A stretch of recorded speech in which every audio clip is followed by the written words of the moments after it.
You know what always cheers me up? Laughing at other people's misfortunes.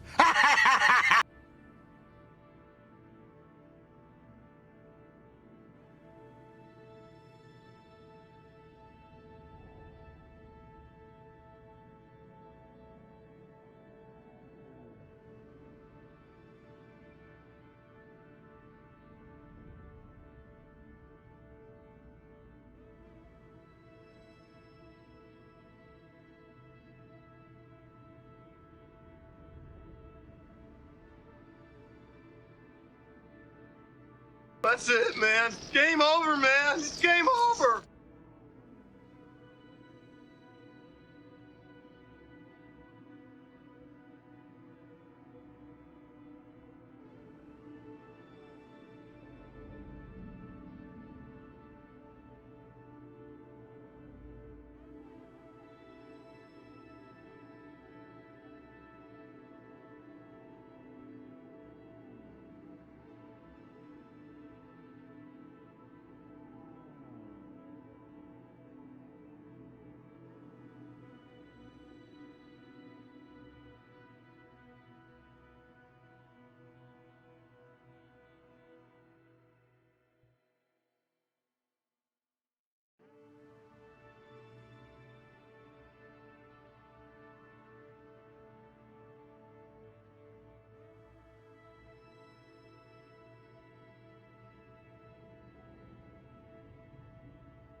Hey Shipwreck, if you hit fast forward, you should be hearing me right about now, because it's time to start.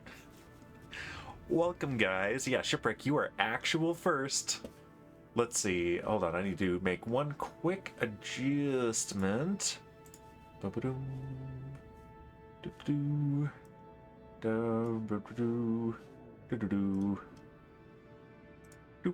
There we go, that's better. There's an echo that was in my ear but not yours, or shouldn't have been. Hits pause button. Well, that'll work. Shipwreck says, "Oh no, make it stop." Supreme Noon says, "Hello, the ship and I are face to face, not talking, just glancing up, smiling, looking at our phones, and responding in chat." You know, that's the way it should be. My wife and I text each other sitting next to each other, so you know.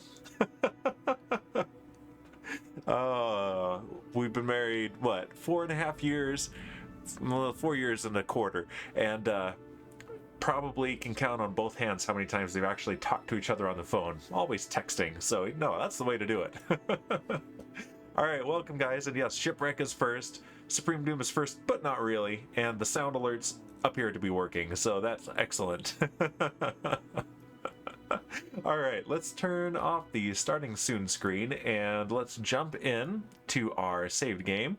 We are, what, 3 or 4 weeks away from the release of early access for Kerbal Space Program 2. So we're not going to rush things, but we are feeling a little bit of a fire under our butts, even that mole butt in chat.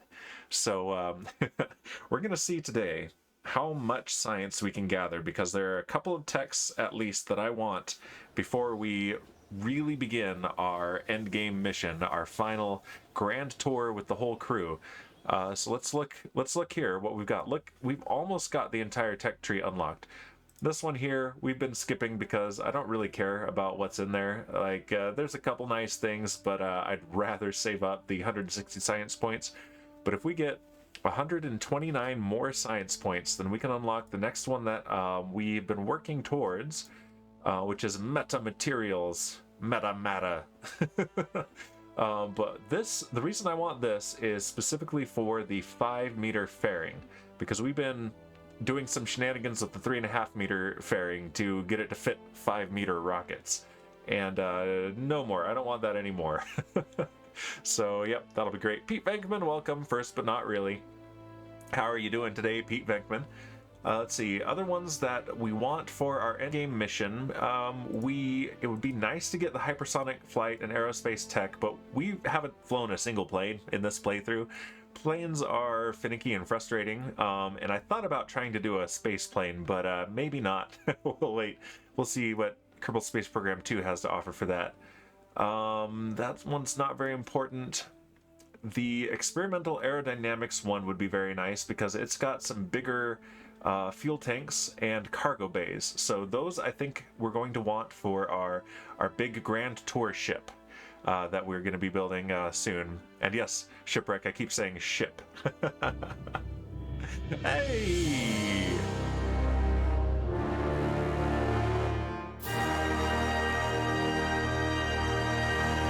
I'll let your epic fanfare play out there, Shipwreck. Yes, next month our anniversary. Thank you, Shipwreck. 11 months. Woo! Fanfare. Yes, that's how we spell it, I guess. What are you gonna buy me, says Shipwreck? I don't know. I'll give you a Vault Burger in Vault Hunters. How about that? This one is going to be very important. Experimental science, which costs 1,000 science points. Yikes. Mostly I want this large holding tank. So, I mean, not crucial, but really good to have. This is as big as 5 of the bigger holding tanks that we have right now. OMG, ship loves burgers. Oh, good to know. Ion propulsion, we haven't done anything with. We probably won't do anything with. It hasn't really proved necessary. What this does, this is an incredibly low thrust, 2 kilonewton thruster that has a 4200 ISP in vacuum. It uses a ton of electricity though, so this is really good for its deep space probes, but we don't need them. And there's the Papa Totem sound. Thank you, Shipwreck. Fired. Let's see. Large probes would be nice to have, but not crucial. Specialized electric, a big battery, that's good. And nuclear power might be good to have on our big ship, but not absolutely necessary. So the must-haves are metamaterials and experimental aerodynamics. So that together is going to cost us 1,100 science points. The stretch goal, the good to have, would be this experimental science. So hopefully that for the ship that I need to start designing. But let's go back here. I have done just a little bit between streams. If you recall, last week we'd landed our driller version 2 on Minmus, and it was drilling for ore, and we had launched a refinery unit to the nearby fuel tank, currently in orbit around the moon, but also that nearby fuel tank is out of fuel, so we need some help in moving it. I've sent some fuel, but we need a better engine for moving it, so we're going to launch that first. Let's take a look real quick in mission control. Nothing interesting here, but I did accept one contract a little bit earlier today, which is, let's see, science data from the surface. No, we already have that one. Space around Moho, space around Dres, that's what it is. Okay, so let's see if we can get these done real quick, because we have stuff in orbit of these places, so we should, in theory, be able to do them. So let's see. Let's go to Dres first off. See what scientific instruments we have around Dres.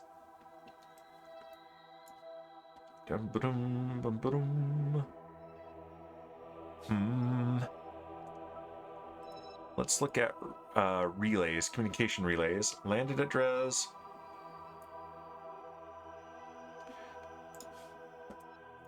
Let's look at that. Okay, we have this thing here.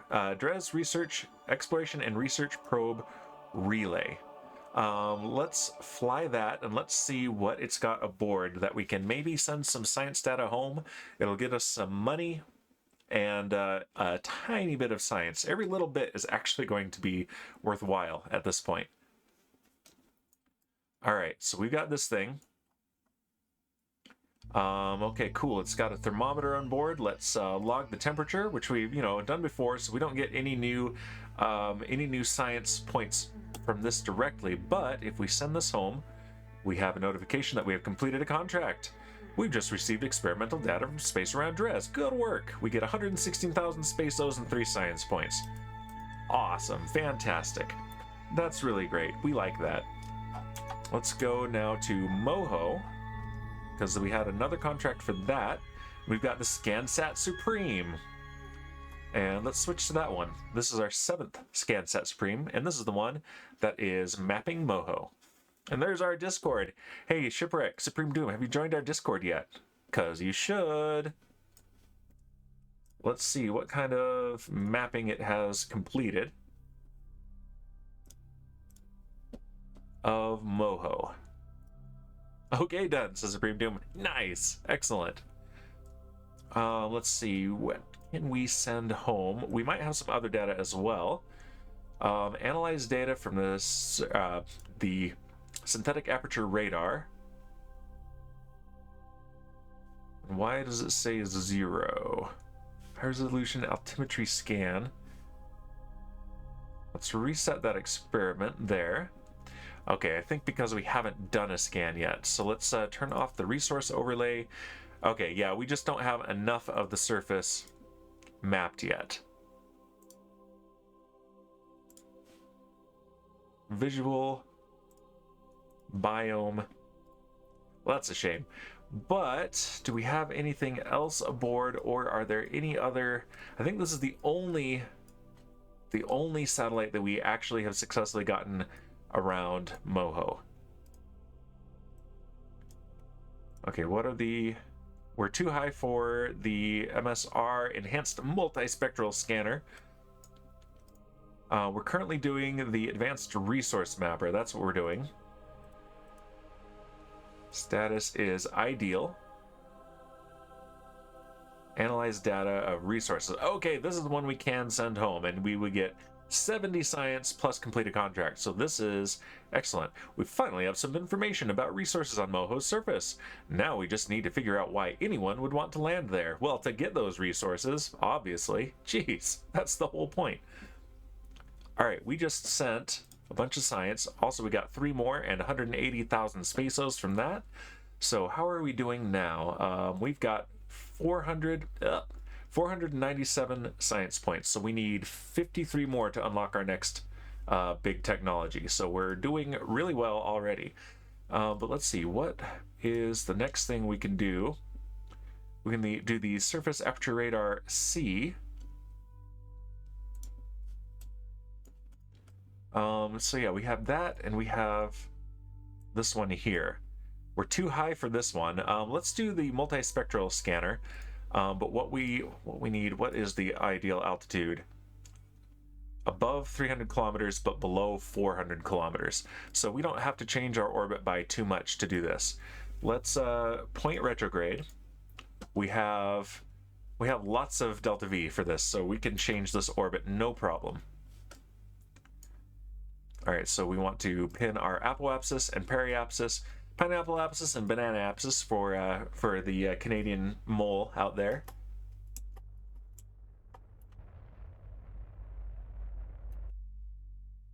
And let's see. Okay, yeah, that is doing what I want. Not really. Okay, what are... Oh, okay, I remember. We changed the control point for this. That's what's going on. So let's go in here. Control point is forward. We want default. Let's pin that. That was for the sake of a cool view. We did that all for a cool view. That makes sense. All right, here we go. Okay, 300 and... Just go right in between those ideal ones. 350 kilometers. Shipwreck says, I say pineapple apsis because that's where pineapple belongs, out in space where it can't hurt anybody. Well, Shipwreck, if you were out in space, you would want some pizza, wouldn't you? And I would send you a pizza, one with delicious pineapple on it, because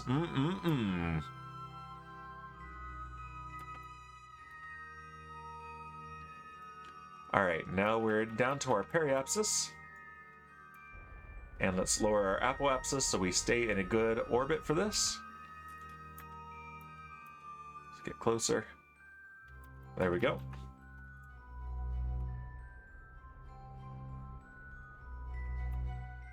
Mmm, delicious. And Pete Venkman knows it. Pineapple belongs on pizza 100%. Although, to be fair, I bet Pete Venkman would eat a pizza with a Twinkie on it. For reasons. Okay, so if we go out here, and we want to go back to control point forward so that we can point this thing directly at the surface of Moho.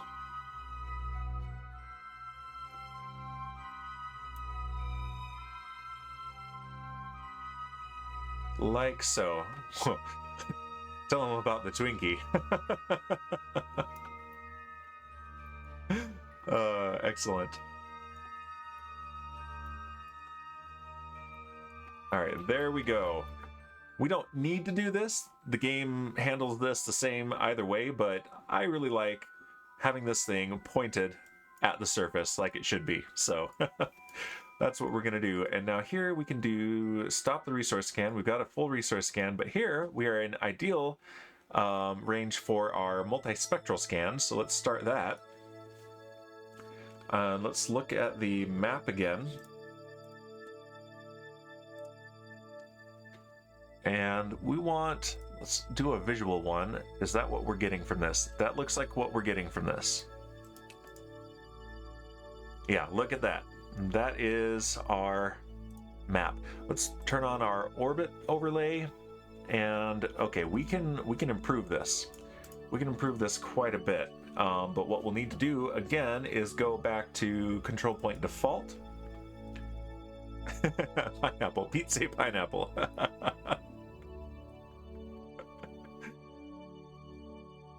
And yeah, we want a little bit better coverage.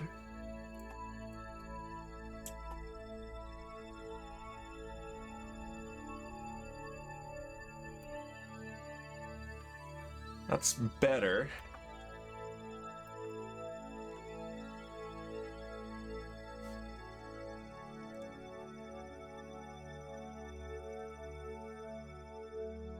And yeah, we had started this visual scan and then adjusted the orbit so that we could get, you know, a good resource scan.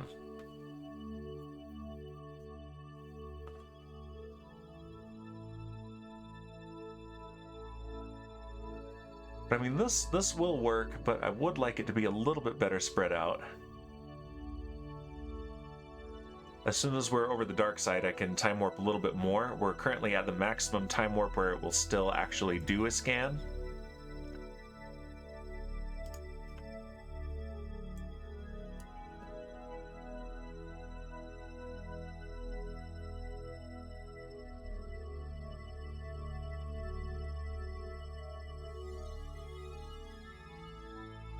There we go. Coming up over the North Pole of Moho.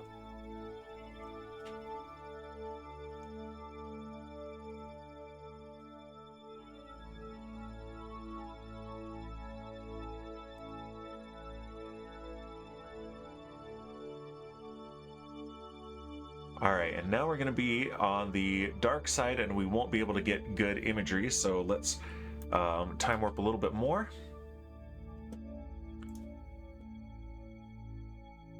So that we can get back to our periapsis and adjust the other side of the orbit.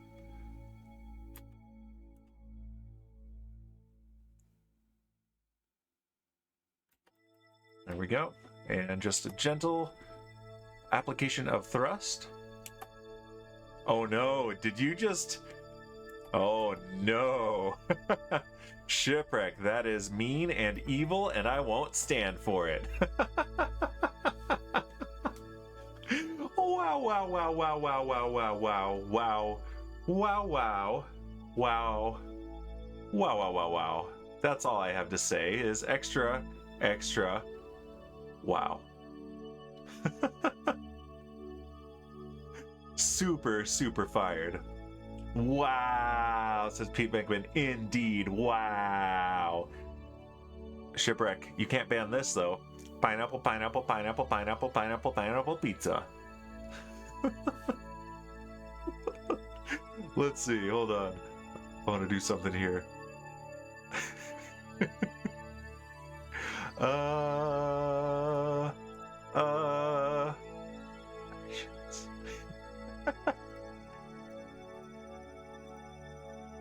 Let's see. I will do that. Okay, here we go. Here we go.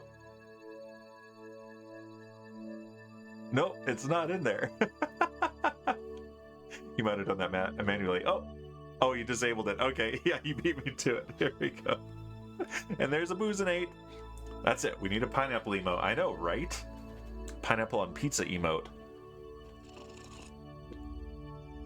Here's what I need to do. I need to make my own pineapple on pizza emote that looks very close to the Twitch one, but not exactly, for copyright reasons. And then I need to use it in Dame the Dime's chat because he actually does have the pineapple pizza emote as a blocked term, which I have to admit is kind of brilliant. All right, but yeah, we are now mapping this, and we can come back to this later, and that will be more science data that we can send back. So let's see. What are the other ones that we have active? We don't actually, I want to do control point forward. There we go. Well, we still need to rescue Uranus. We're passively mapping asteroids and comets. Surface of the moon. We do need to send data from the surface of the moon. Okay. Are those not working? I didn't launch StreamerBot. I tested the sound alerts, but I didn't test StreamerBot. Okay, hold on. Even that won't work. Here's the hilarious thing about that kind of a derp shipwreck. They're all controlled by the same thing, so if I forget to turn that on, then you can't even derp me.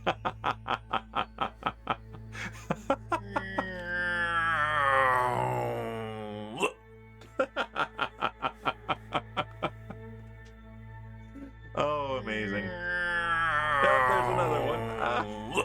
I think it is Shipwreck's fault, P. Bangman, for not liking pineapple. Okay, so let's go to the tracking station.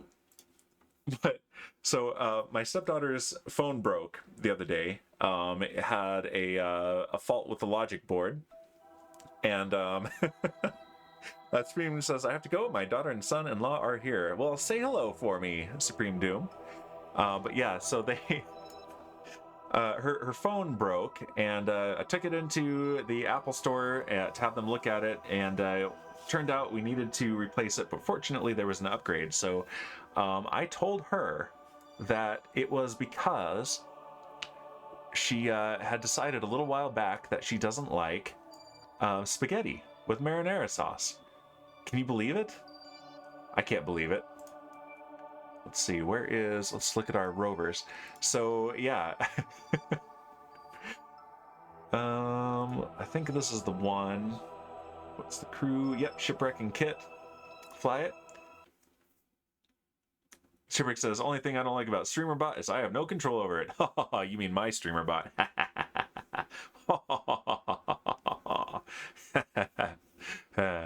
But anyway, so I even made a bunch of AI generated pictures of an iPhone in bowls of spaghetti.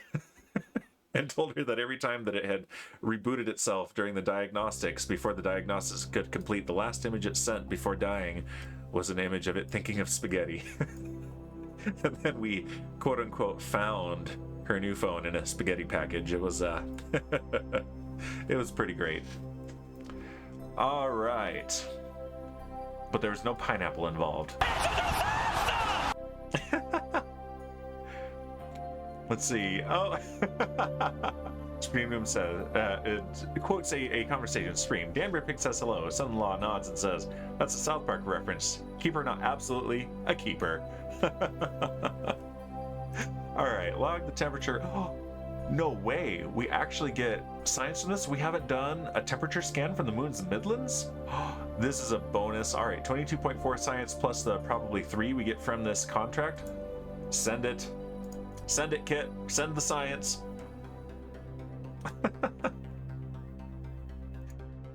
Is there anything else we can get from here? No, we've already done that. I think we've already done that. We need to have Kit reset that anyway, but that's okay. All right. Well, hey, that's an extra bonus that I wasn't expecting. 522.4 science. Okay, yeah, we're less than 30 away from getting our next tech. That's pretty dang good. There's the Danbury Pig Totem with griffin wings, and there's the cool Crookshanks with the griffin wings. Hold on, I need to screenshot that, send that to Griffin, because that's pretty great. Alright, anyway. Contract complete. We've just received experimental data from the surface of the moon. Excellent. Man, we're 20 minutes in and we've already gotten a ton of science. This is, so far, going super great. And there's the Griffin Prime with the griffin wings. Supreme Doom says he's also allowing my daughter to be first on the new apartment application. He's a keeper. Is he letting your daughter be first, or is your daughter not letting him be first? This is an important distinction. Oh boy, hilarious. Okay, I need to put this somewhere. Hold on. There we go. Shenanigans. All right, resume flight. So that is 3 contracts down and a ton of science. And Kit and Shipwreck, they've just been sitting here for like a year now. So let's go to the Space Center. Dan with the hard-hitting questions, you know it. I wish Dan had mod love for us. Well, I should get a one. Progress had started on some new emotes for me, but then got stopped by work busyness by my emote artist, which is my wife. Aside from the cat ones, which are Kaylee.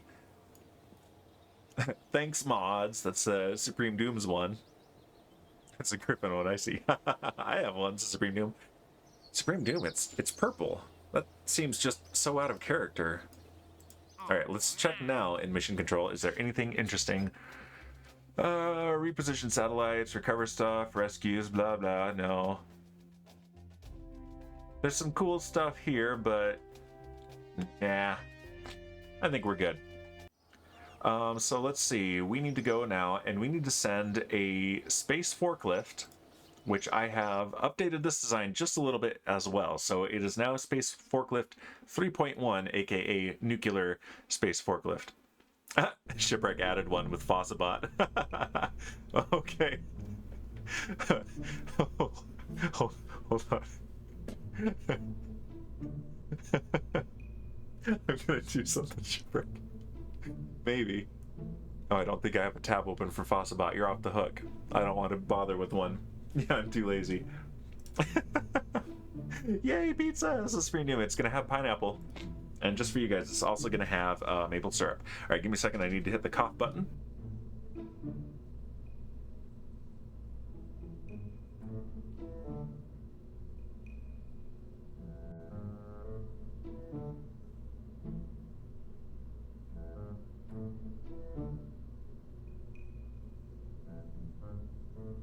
Wow, rude, Supreme Doom. You'd pick it off? You'd pick off the toppings of your free pizza? You don't get pizza. Pinecone apple. Oh, very nice. Alright, let's open it up, and let's see.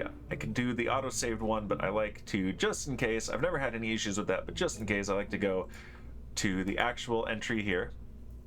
And here we go, and yeah, weirdness of the rendering, but there it is. I've modified the decoupler mechanism, so even though there was no visual clipping with the structure that went all the way up here, as far as the game was concerned, that was clipping into engines it wasn't touching. So I decided, well, forget that. If the game's gonna cheat on me, I'm gonna cheat the game and just put a gap there so that it can't. So that will work better. I replaced the extensible solar panels with these ones that are more compact, and I adjusted the arms with the maneuvering thrusters. So they're now on a hinge and a double piston, so they have an adjustable angle and twice the extensible length. So they can adjust themselves a little bit to compensate for off-center mass. So, oh, there's a shout out to the Princess Me, which, this brings up a good point. She's going to try to stream on Thursday. So I have a day off of my evening orchestra rehearsal. There's just going to be strings that day, so I'm going to stay home and watch the kiddos, and she is going to stream making dresses for my daughter. So let's see. Spring Doom says only pineapple. I like pineapple, just not on cooked foods. Ah, you're so wrong, Supreme Doom. So wrong. But can we explode it? Maybe. Supreme Doom says, I know why you like playing this game, Dan. It makes you look smarter. Big words. Boomstick. Go up. Go boom. Supreme Doom says, Justice is right. I bet she pops out half a dozen of them. Possible, actually. Quite possible. But anyway, I've already advanced time to the next launch time, so we can go right to the launch pad and go. Pete Bankman is right with the truths. Pineapple is good on Hawaiian burgers as well as pizza. Absolutely correct. Grilled pineapple is also good. So good. Super good. People who say it is not are demonstrably wrong. Factually incorrect. And probably Canadian. Don't make me ban pineapple again. You'd better not. All right, we don't need FMRS. We're going to do throttle up, stability assist on.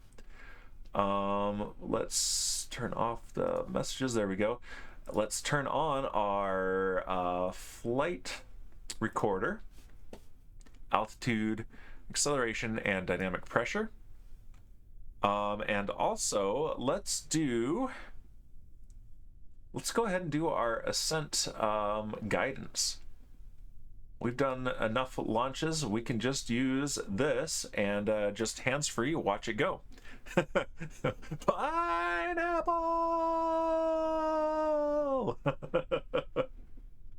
Oh, very nice. There's the shipwreck totem. All right, we're gonna aim for a 150-kilometer orbit, and we're going to engage the autopilot.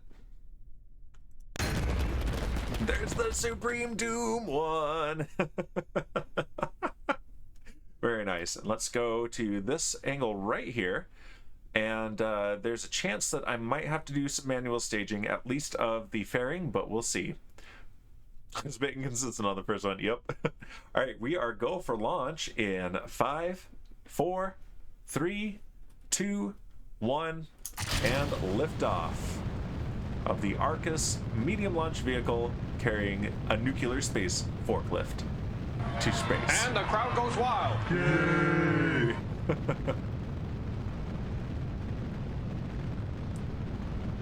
Everything is looking normal. Vehicle is pitching downrange.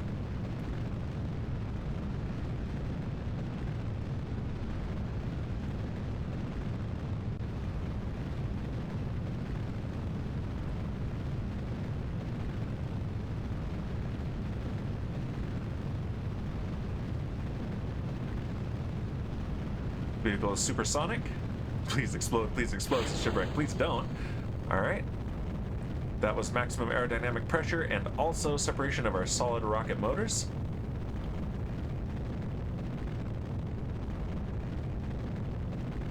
And I hate to say it, shipwreck, but everything's looking rather normal at the moment. And not very explodey at all.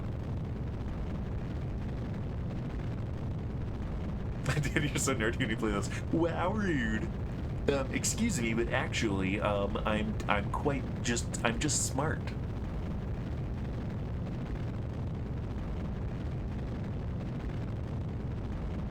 I'm just watching like you guys at this point.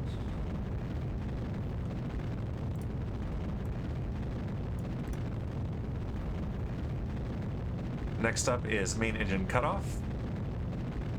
Uh-oh, here comes a dad joke. Fossbot says, I was fired from the keyboard factory yesterday. I wasn't putting in enough shifts.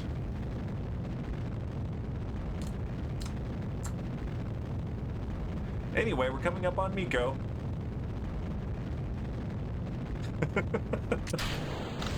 Main engine cutoff and stage separation and second engine start. That all happened real quick.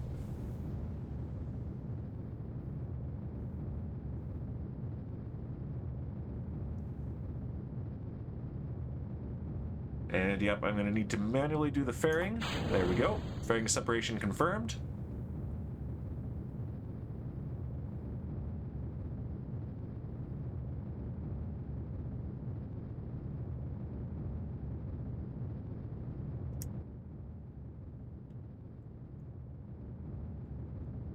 There we go. Look at that thing. It's so cool.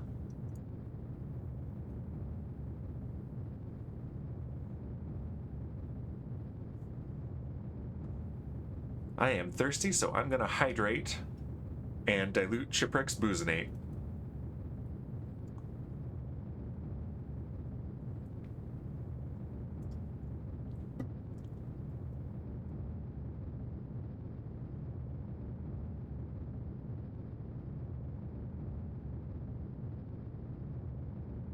MechJeb, are you going to make it? I don't think you're pitched up enough.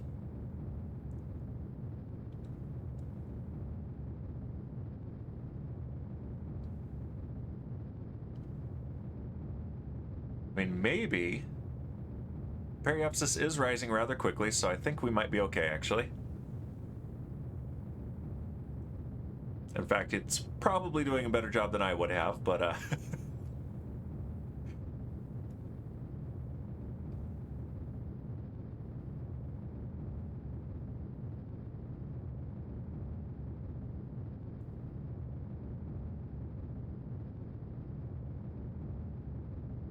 just watching these numbers on the edge of my seat, resisting the urge to take over control and fly the ship myself. I'm trusting in MechJeb.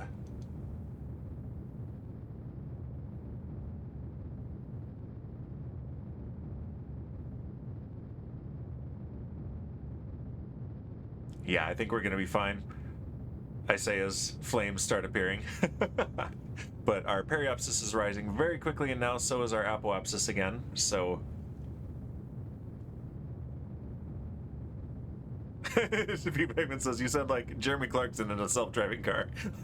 I believe it.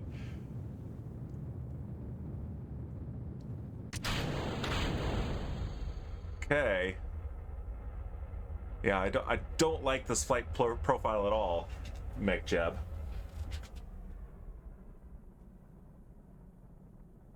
Oh, MechJeb, what are you doing?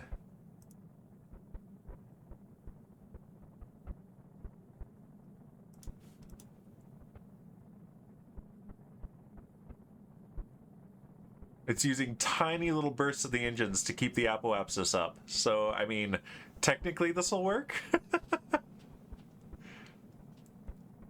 Microwave, welcome. Thank you for the first time chat, saying the AOA needed exceeded the limit of 5 degrees. Oh, I think you are right. Yeah, I am fairly new to MechJeb, but I think that is exactly what it is. Let's see. So, limit AOA to 5 degrees. Okay. Yeah. All right. Shipwreck played poker until... You know, that's a very appropriate one. So... Okay. So dynamic pressure fade out. Is that what's gonna change my dynamic... change the AOA limit based on dynamic pressure? Because I don't want too high an angle of attack early on, but we can maybe double that. Let's try that. Yeah, that's a good catch, Microwave. But yeah, we've done so many manual classic Kerbal style launches. I figured it's time to actually, you know, maybe start using MechJeb to do things the quote-unquote realistic way. And I say realistic while it's doing these tiny microbursts of the nuclear engines, which are totally not realistic. Shipwreck says, I told you that 10 minutes ago. Sure you did, Shipwreck. Do you know what AOA means, Shipwreck? And we're not talking Canadian degrees either. We're talking proper American degrees, Kermerican degrees. All right, this is looking better. Area of area.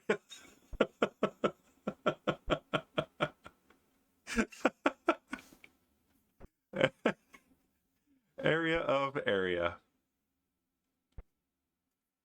Microwave says, I never really managed to use MechJeb for Ascent. So many numbers and buttons. Yes, so many. Plus, even though I tell it to auto... let's see, where is it? Deploy antennas, deploy solar panels, fairings. I thought there was one for fairings too, but yeah, stage fairings when it never does actually deploy the fairings, so I have to do those. But that's okay. Elric says, Angel of Attack. I presume intending angle of attack, which is correct. That is angle of attack. GG Elric, you win a free Boozinate.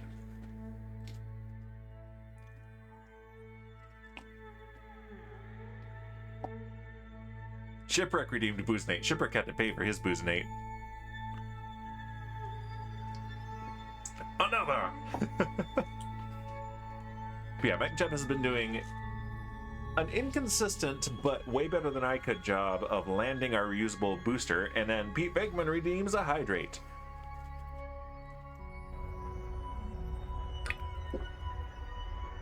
There we go. Ah, you said but.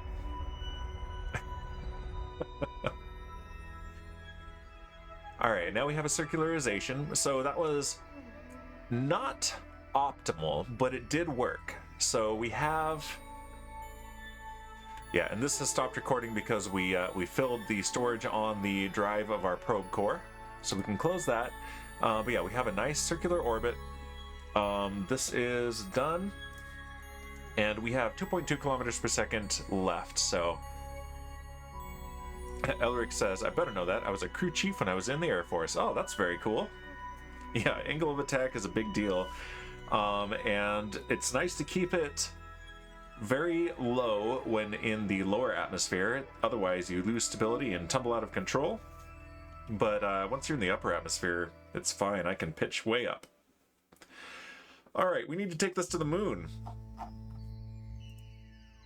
Set as target. So by the time we arrive at the moon, it will be about here-ish. So we need to set up a maneuver about here and plan our transfer. In fact, you know what? Let's do a MechJeb mission. Let's do this. We've done this so much ourselves. We've proven ourselves. Maneuver planner. Let's see. Yes, the default is correct. By impulsive Hohmann transfer to target. At the optimum time, create the node. And wow, it really wants to just kick us off into space, doesn't it? Let's adjust this one then. Let's focus on the moon. Yeah, this is, look at this. This maneuver that MechJeb has set up is a dead-on collision with the moon.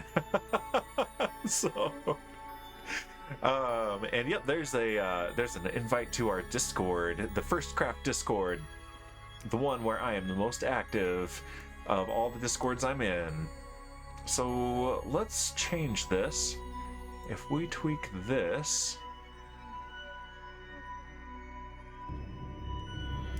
that's a whole lot better. Kit! Take that, Shipwreck. It's not our anniversary until next month, but it's my anniversary with Pro Kitman right now. Thank you, Kit. I can't believe it's been a year. Holy cow. Yeah, good point, Microwave. Can't get much closer. MechJeb did a good job. Exactly. The maneuver was to intersect the moon, not, you know, safely get an orbit.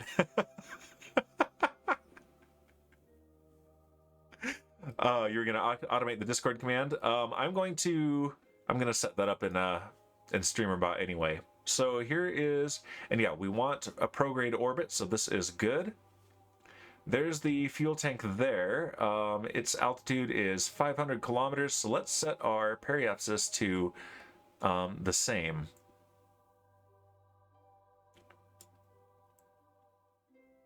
There we go. So tweaking the one from MechJeb, we need to burn for 1 minute and 31 seconds with these engines, and that's 800 meters per second. And once we get there, there's already a whole bunch of fuel waiting for us. You've inspired me to play some KSP. Kit, are you ready for KSP 2 in less than a month? In, what is it? Like, just under 4 weeks, actually. I am pumped. It's going to be early access, beta testing, but and not feature complete, but I am stoked about the little teasers they've been giving us. Okay, but now that we have tweaked our maneuver, here's what I can do. Execute next node, and we're going to watch this happen automatically. And again, this is closer to the real way to fly a rocket, even all the way back to the Apollo days. None of this manual stuff, fun as it is.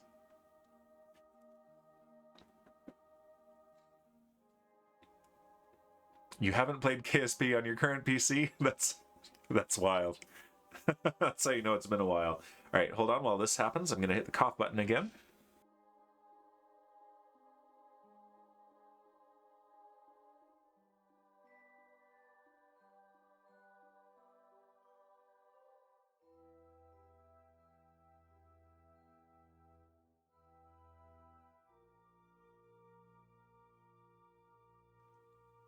Fart button, says Shipwreck. I don't need a button for farting. I can just do that myself. And yes, Pete Vegman says, computers are so much more precise. Yeah, even way back then. The only reason the early moon landings were done manually was because they did not have enough information to actually program a computer for it. But all the maneuvers were programmed by humans, but then executed by the computer, by the flight computer. Now they do things like docking manually, but yeah, this is the way a ship is supposed to be flown. With just the push of a button. And look, you're gonna like this. What does this stand for? Smart automatic stability system? I'm not sure, I can't remember, but yeah. These guys are funny. Yeah, everything is looking good.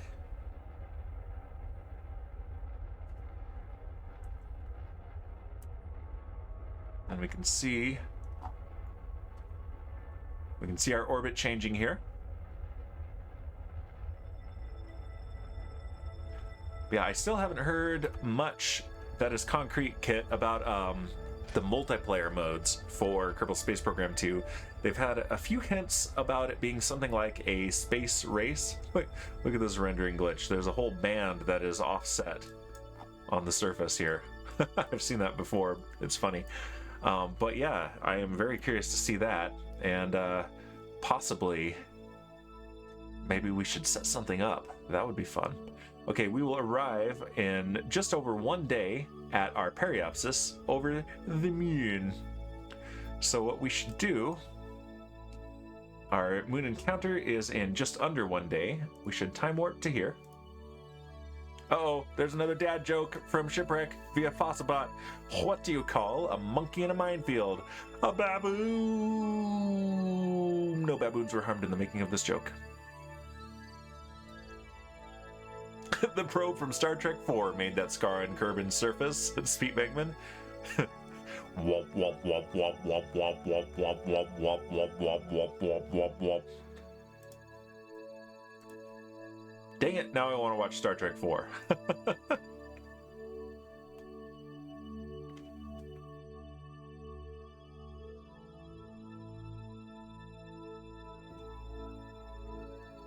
I sound like Pac-Man.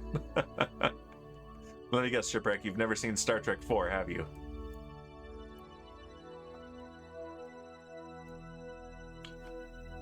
Alright, let's warp closer. So far, it's not taking away our encounter, though, so that is good.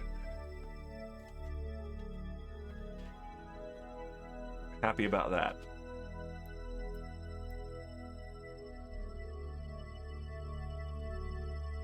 And we have our encounter officially. We are in the moon's sphere of influence, so now we need to set this as our target, the nearby fuel tank, or NFT station. And hold on, there is a lot of dust in the air. Give me a second with the cough button again.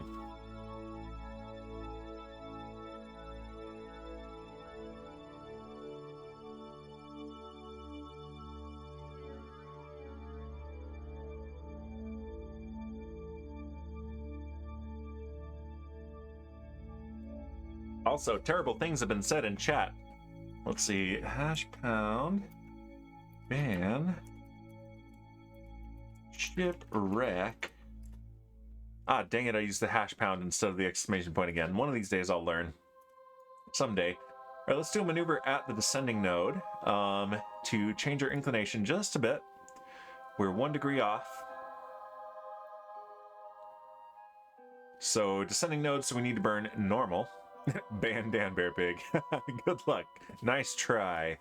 You tried for sure.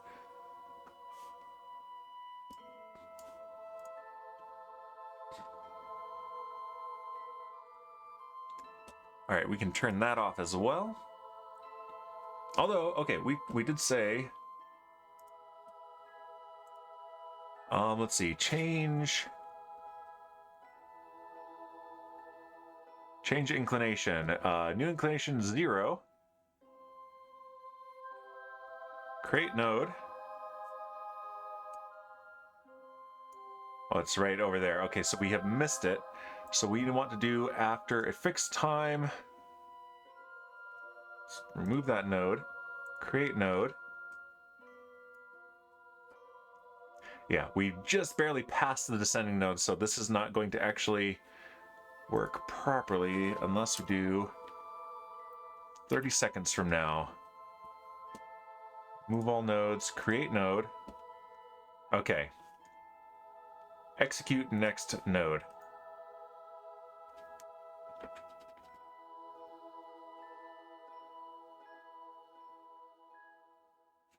Is it gonna do it?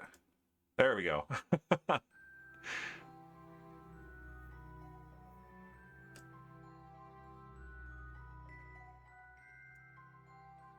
All right, it's going to do a 0.4 second burn, and this is going to do it way more precisely than I could. There we go.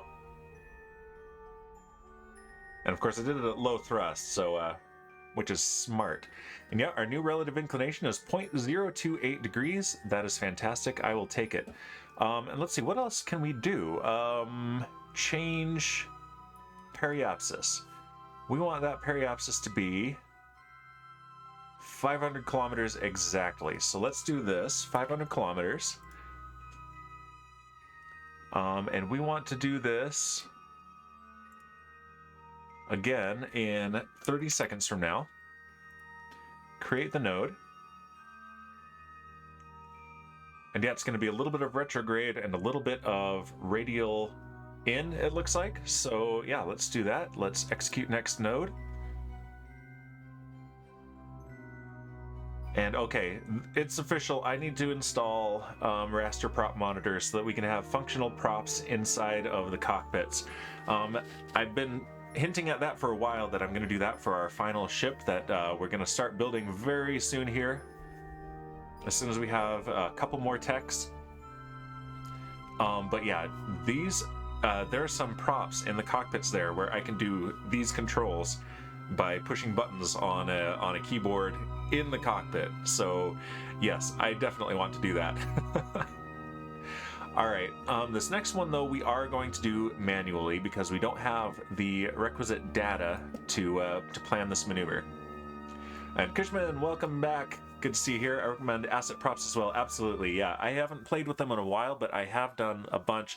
I haven't tried making my own IVA, and I figured out how to do it using Unity, but oh boy, is it tedious and time consuming, so I stopped doing it. I decided, okay, I could do this and it's fun, but I just don't have time for more projects that are this time consuming. So, but yeah, the more DVs, advanced avionics, I'm gonna put that in as well. And yeah, there are a bunch of really good, some of them are pretty old but still work, so some testing will be needed. But yeah, there are some really good IVAs.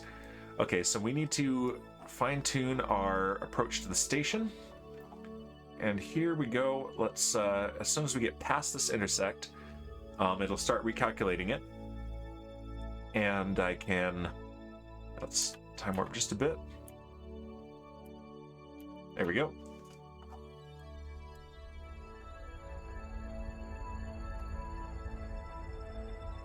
Full throttle. And then I'll catch up on the chat. I see some messages coming in. Okay, here we go.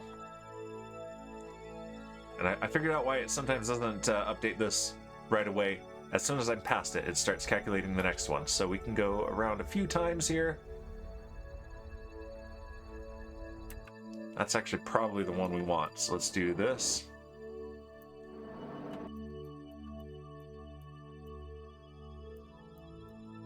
Fine tune it using RCS. Why isn't it changing? Oh, because I've got nothing there. Okay, so here's this. Check this out. And of course, one of them doesn't go because the robotics hate me. Let's turn off RCS for the moment. Why is this one? It's not locked. Why did the rest deploy but not this one? The landing gear have been doing this as well. So thank you, robotics. Let's turn down the traverse rate. Let's do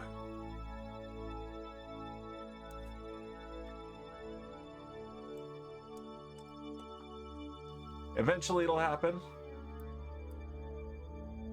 There we go. Oh my gosh, it looks like it's breaking.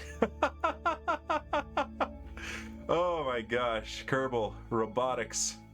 There won't be robotics yet in Kerbal Space Program 2, but there will be eventually, and I'm looking forward to it. Okay, now. There we go. Now we can fine-tune this properly.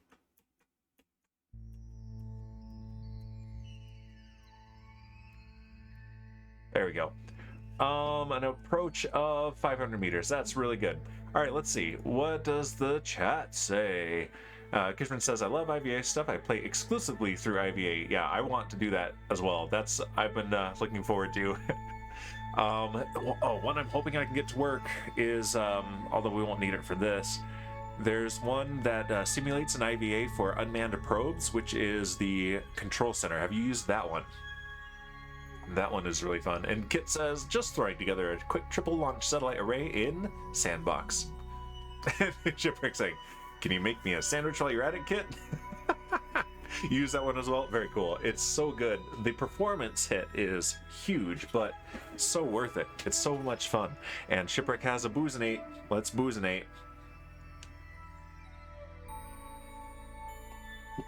Thank you, Shipwreck. All right, so in just under one more day, we will be back around.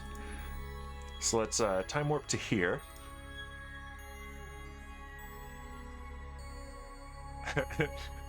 Shipwreck says, hey, let's make fun of Kayla while she's not here. Let's put up the cats. There we go. Those cats that Kaylee drew for me. Oh yeah, I have a couple of Discord messages I need to respond to. That reminds me. Okay. Yep, and our relative speed is just 33.5 meters per second. Very easy to shed that. But yeah, by having these arms out longer, I have more leverage, more torque from the maneuvering thrusters. Plus, I can potentially angle them forward a little bit to help with off-center mass. Probably won't need to do that. Probably just having them out here this far will be enough help. But yeah, lots of options there. Okay, so I'm trying to remember to change stability assist to just, or change the SAS to just stability assist, because otherwise with persistent rotation mod, it snaps me to orbit mode, and that is no good. It snaps me when I time warp. All right, we are 5 kilometers away from the station. I don't need our maneuvering thrusters for adjusting our angle here.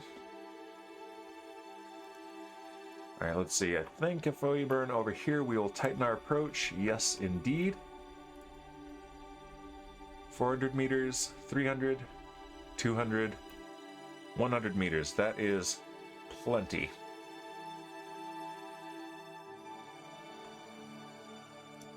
All right, 4 kilometers away. Let's time warp closer.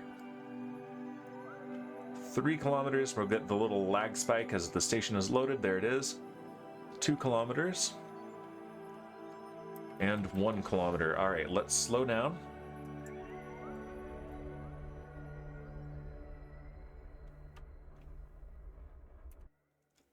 .5 meters per second is pretty good.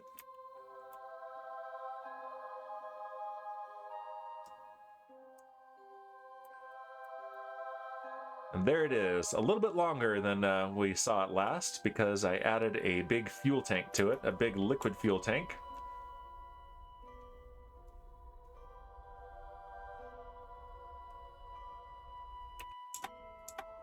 All right, we've slowed down. Let's see, what is this? Shipwreck with... what emote is this? Oh, that's one from your phone. It's cowboy boots with Arya and Shadow and all the cats.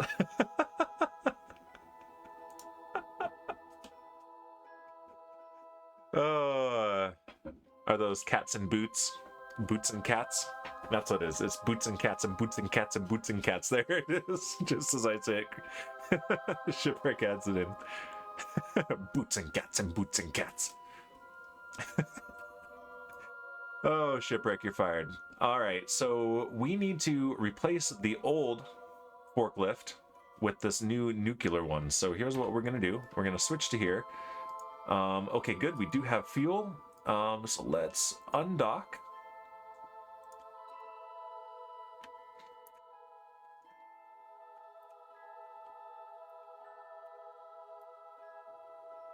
And let's push off.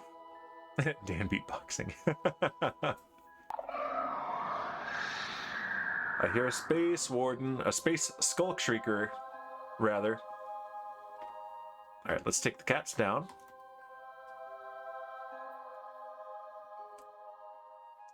All right, and Shipwreck, I'm going to attempt to give you a boom with this thing. We're retiring it.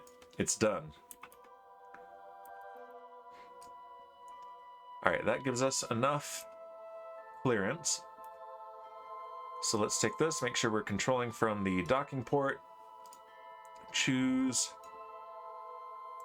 That is our target. Activate our docking port camera.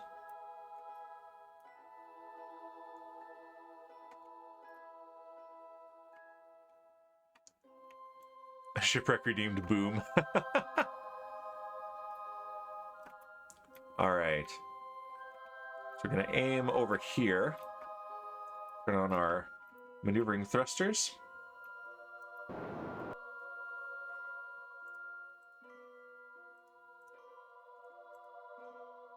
There we go. That's the mode I want.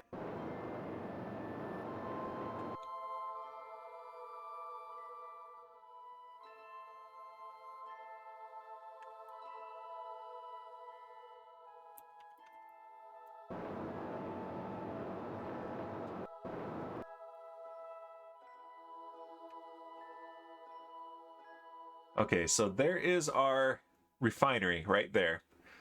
These are empty fuel tanks. I think we'll keep them for now. Although it's likely we will discard those at some point because we're pretty much just using liquid fuel these days. Launch, says Kit. Good luck. Good luck, Kit. Hope the launch goes well. Hope the satellite deployment is successful and on target.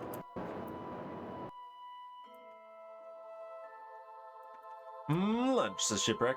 I had chicken for lunch.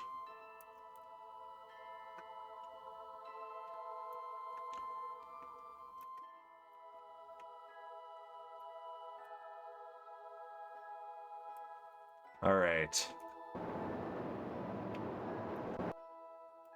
We can line up our docking ports. There's another shout out for pizza. I had pizza, says Shipwreck.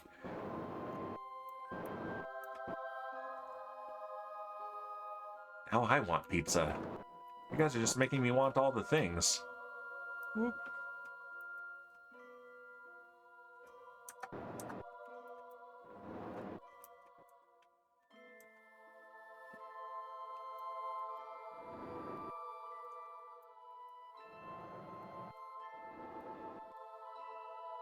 this thing handles so nicely. I love it. Pete Venkman says, I ate pizza with pineapple for lunch. Ooh, he's one up to you, Shipwreck. See, here's the thing. I'm sure your pizza was very good. However, it would have been better with pineapple. We have space! GG. Bounce. Come on, docking port magnets, do your thing. There we go. All right, look at that. That is pretty cool. And we have, with all this fuel, this thing is full. 10,000 units of liquid fuel. We have 5.2 kilometers per second of delta V. Oh, Shipwreck, but you're so wrong. You're just so wrong. All right, now we need to get this thing to Minmus, where we are mining ores. So we need to get to a farther out orbit, which means we need to burn here, which will increase our velocity relative to both the moon and Kerbal. Pete Mackman says, my wife made the pizza. I guess it runs in the family. Well, I would say good taste runs in the family, but at least good taste in pineapple pizza runs in the family. All right, let's speed things up a little bit. 4 times physics mode time warp. We have time. We don't need to use the monopropellant for our maneuvering thrusters, just to change our attitude.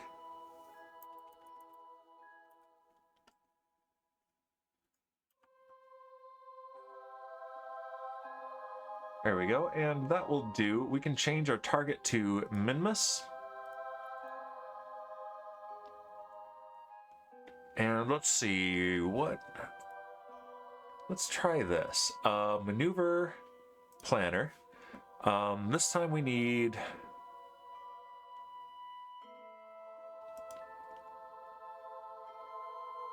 I don't think that's going to work from here, actually.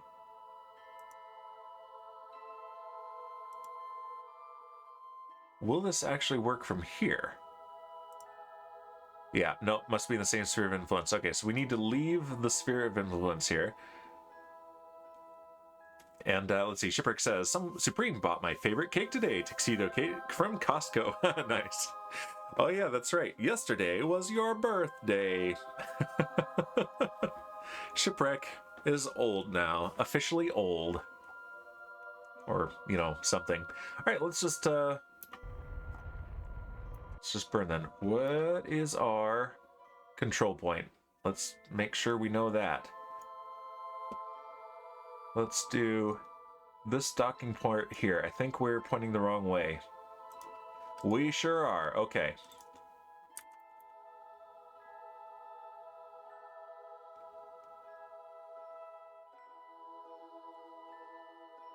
Good thing I caught that. That was gonna be bad.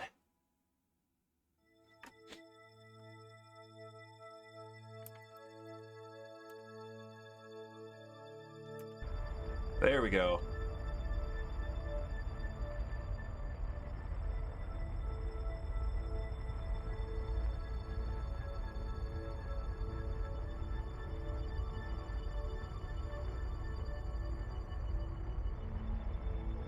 Once we escape the moon's gravity, I think we will be able to do our autopilot, our MechJeb. Shipwreck says, can you dock 2 rockets onto something both facing opposite directions and then put them on full throttle? Yep, yes, you can. In fact, that's something I have to watch out for sometimes. Alright, this is an escape in 5 hours. This is a pretty circular orbit though, so I think we're gonna keep that. Let's do it. Alright, we'll do something like that. Not with this ship, but we'll do something like that. For science. In fact, we could do something silly after this. Just for you, Shipwreck.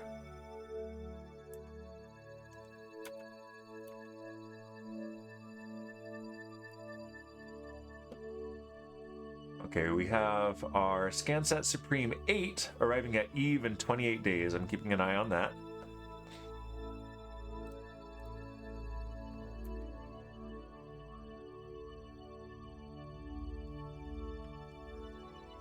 All right, we have escaped the sphere of influence of the moon, and we have a we have hydrate from Satan. How are you doing, Satan?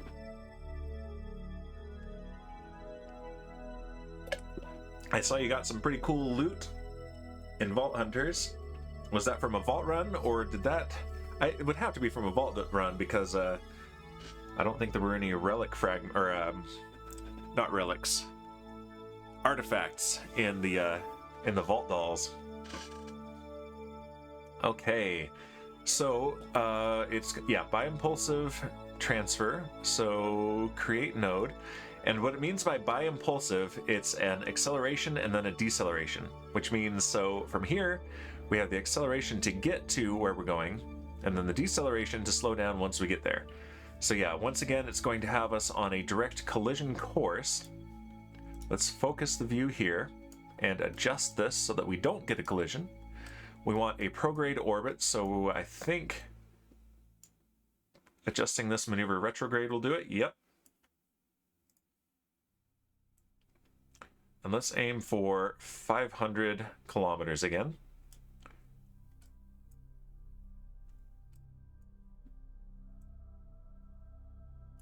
There we go. Very nice. And this is a very small maneuver, just 125.6 meters per second.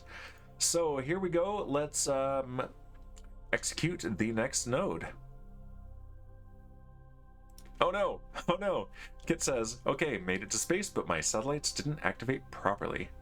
Oh, you got the artifact from the boss crate in the vault doll. Oh! I didn't know the crates could show up in the vault dolls. That's pretty cool. Very lucky. Nice, okay.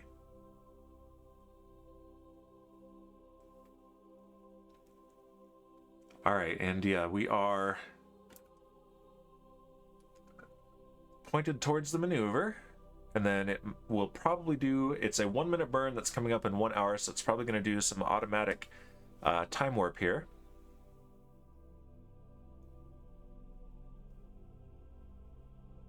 I hope it does, because I don't want to sit here for an hour. Just, there we go. Thank you, MechJeb.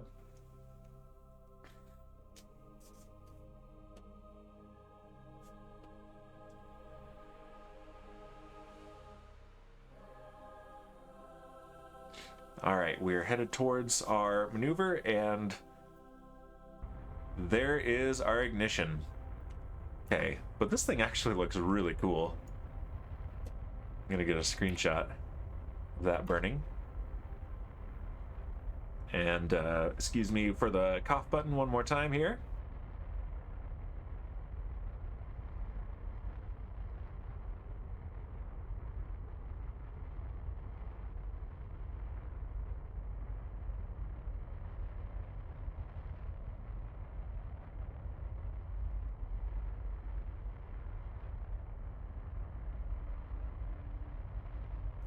Phew, I can breathe again. Alright, almost done with the burn, and everything is looking normal.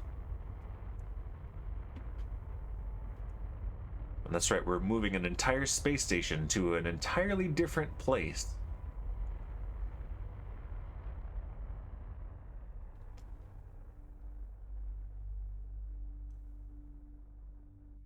Alright, burn is complete. Let's take a look. It didn't perfectly get it. Our Minmus periapsis is predicted to be 573 kilometers, so let's just tweak that a bit.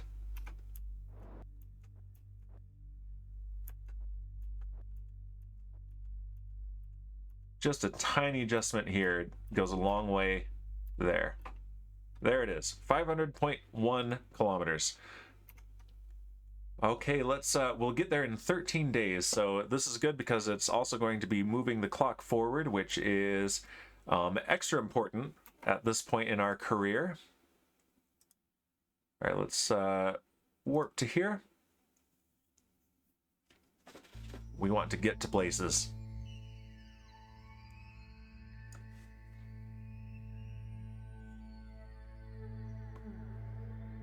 We've got a connection with one of our satellites around Minmus now.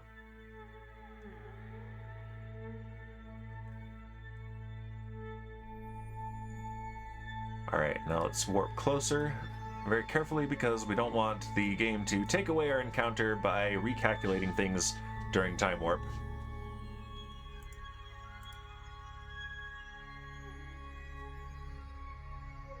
And yeah, that ComSat was a good call.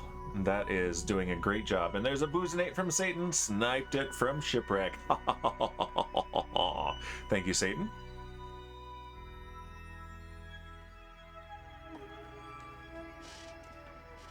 All right, we are 11 minutes from our encounter with Minmus.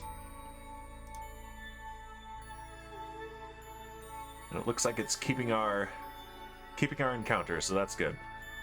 And just as I say that, it goes away, but now it's back. Yikes. This game, I swear. All right, we're going to do regular physics warp, which doesn't change the way it calculates, just does it faster.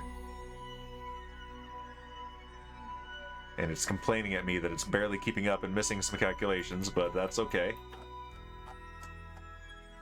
All right, and yes, we have our 500.1 kilometer periapsis. Let's warp to it, coming up in just under a day.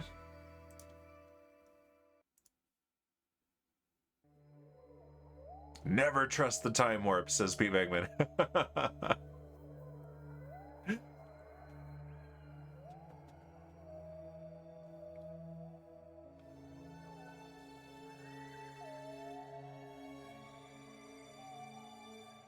You are not wrong. All right, let's point retrograde. Ugh, that flicker. It hurts.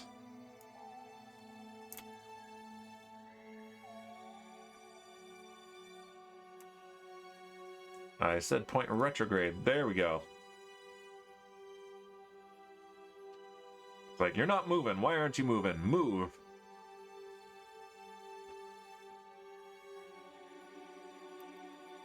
And full thrust. All we need is an orbit at this point.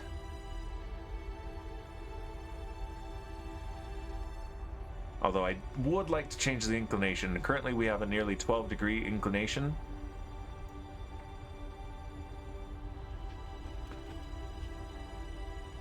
We'll let MechJeb take care of that. In fact, let's do this. We want to change the apoapsis, and we want to do it...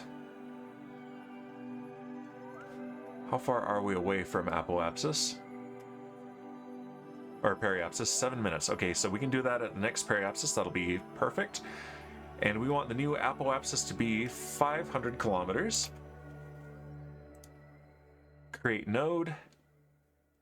Yeah, only a 14 meter per second burn. Just a tiny burn. Execute.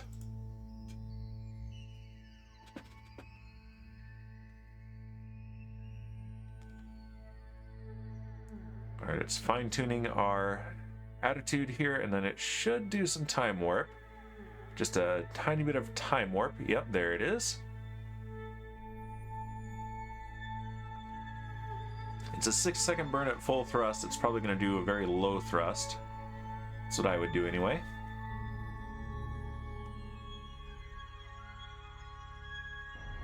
I say that, and then it goes full thrust, which, you know, that's fine. Real engines can't throttle down nearly this far. Even the best of them. Or a fart. Yeah, I could just get out and fart. Alright, but now we want to change our inclination at the cheapest equatorial ascending or descending node. And we want the inclination to be 0 degrees. Create the node coming up in 1 day. Right there. So that is our... it looks like an ascending node, so it's going to burn anti-normal. No, it's a descending node, so it's going to burn normal. Execute. It's going to point us towards the maneuver. Oh! Thank you, Shipwreck. Oh! It'll point us towards the node, time warp, and then do it. This is nice. I just get to sit back, give the computer instructions, and watch it happen. This is what it must be like for you guys. Just so relaxing and so nice to watch Dan and his perfect flying and never derping.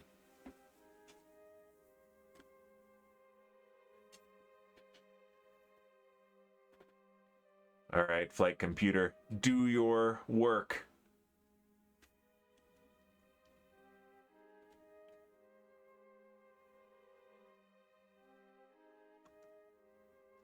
Pete Bangman says it usually is until shots are fired at Pineapple. uh...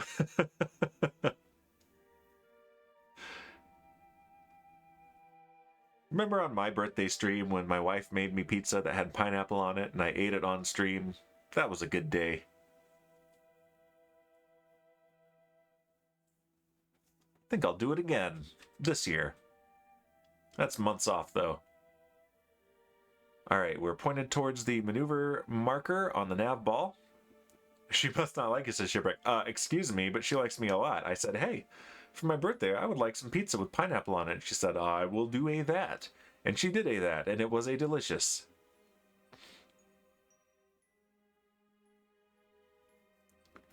Alright. Let's watch our orbit. This blue line here, match the target orbit, the dotted brown line. You're a dotted brown line, Shipwreck. Exactly, Pete. That is the sign of a very healthy relationship. And there's our inclination at very nearly 0. Let's just fine tune it with our RCS thrusters. That's as close to 0 as you can get, 0.0018. Very cool. And look at this, just like that. Our nearby fuel tank is now in orbit of Minmus, where we are drilling for fuel, and we have this refinery aboard. So now what we can do is move the space forklift. We wanted these things all lined up for this maneuver here, because we wanted the ship to be balanced, but now we don't need it to be so balanced. Not for now, so let's undock. Push off.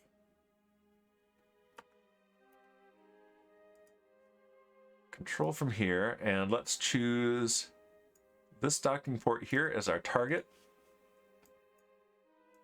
And activate the docking camera.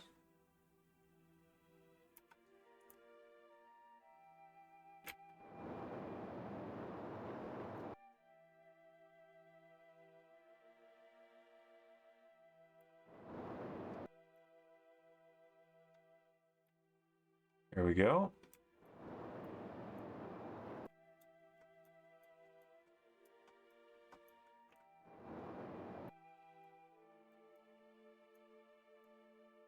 You know who else likes pineapple on their pizza? And also in general? My kids.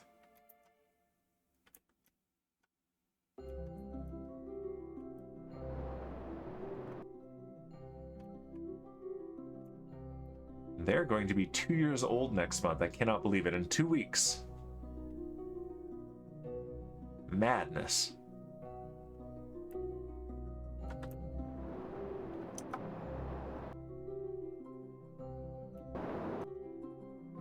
Okay, so here's something we need to do, is make sure that we're not going to hit any solar panels, which it looks like we are, actually. Yeah, if we dock the way that that is lined up, probably want to move these, so let's do that. Let's switch to this, and let's rotate this. Let's see, hold on. Shibrik says, they're just young and confused. Me, says Elric. Madness, this is KSP. Now hold on.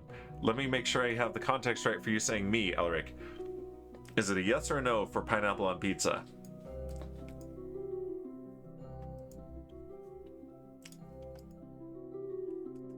Alright. That's our target. Control from here and activate the camera. Alright, we want to rotate 45 degrees.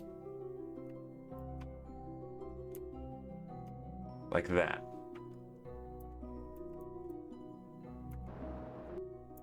And then dock again.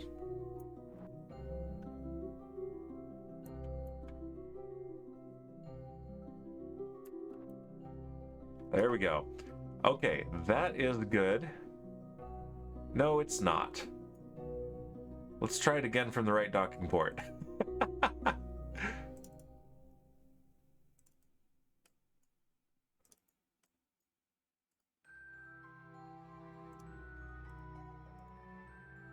All right.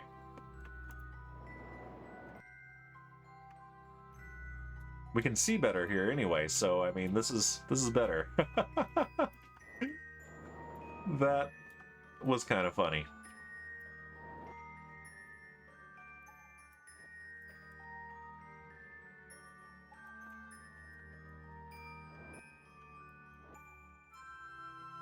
There we go. Now we don't have our solar panels and our docking ports lined up, and we could even retract these.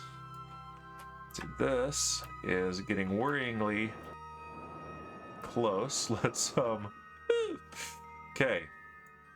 Let's change our target to this one since we're already partially lined up with it.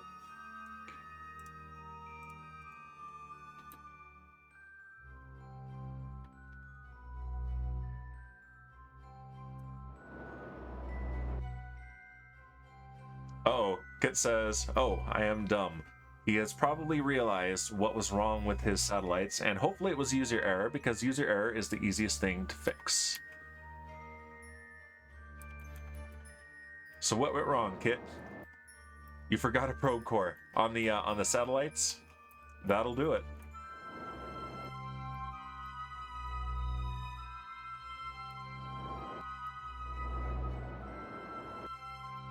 Here's something I'm interested to know, is the tech tree for Kerbal Space Program 2. Is it still going to be manned missions before unmanned missions, like Kerbal Space Program 1 does it backwards? Or are they going to put probe cores before crew cores?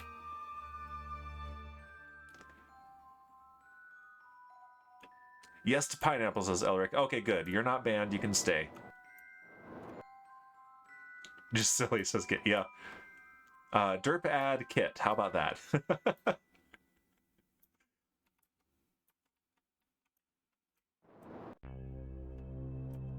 All right, let's dock this thing to this side port here.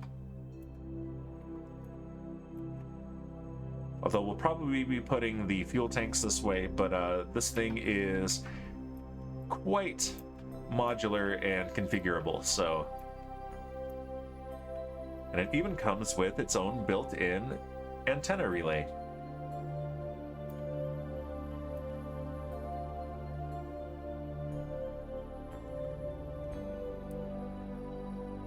Okay, here's our final approach.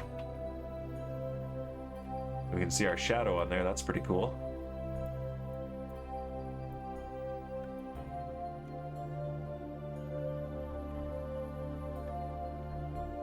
And there we are docked. Okay, so let's go ahead and unlock these. Let's retract these. Let's change the traverse rate on these. It's too fast. It's pretty good.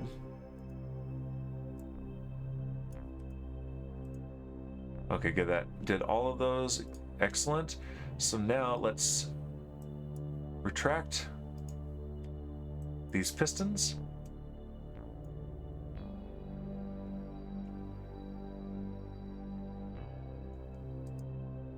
And also the hinges, assuming that'll actually even work. They're not locked.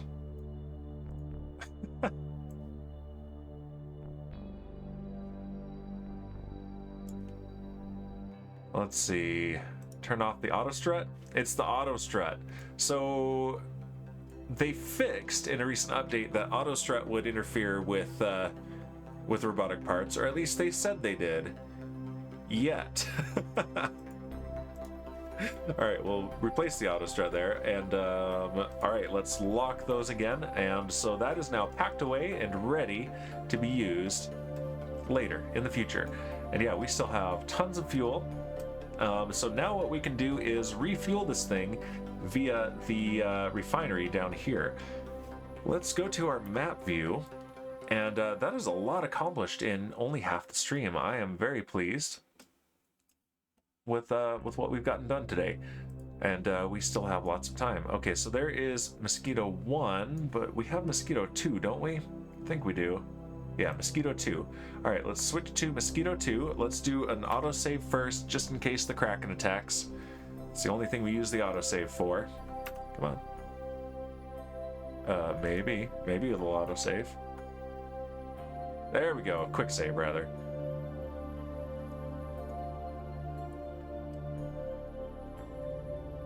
And let's see.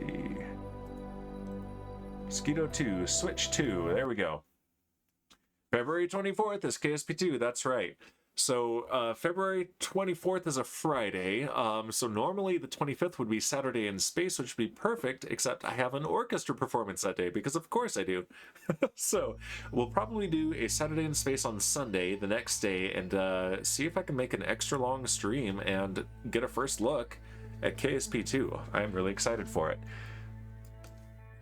All right, yeah, this is our driller, and it is doing well. It's got 245 units of ore. Let's time warp. We've got 14 days until we arrive at Eve with the ScanSat Supreme number 8.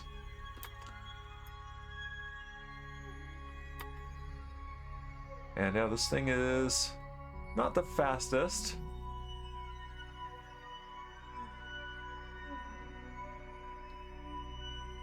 So I wonder if we want, you know, multiple of these, or to double up the drills.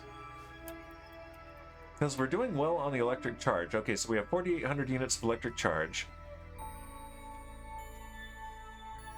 Efficiency. Yeah.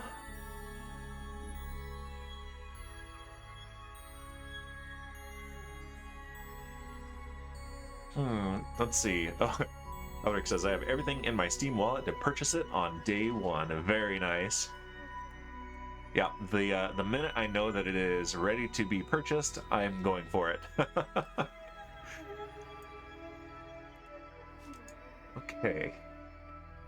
So yeah, it might be that we can even update this design, or more likely it would be better to use a swarm, so have multiple of these landed and drilling at once. I think that'll be the way to go. But yeah, let's go ahead and we're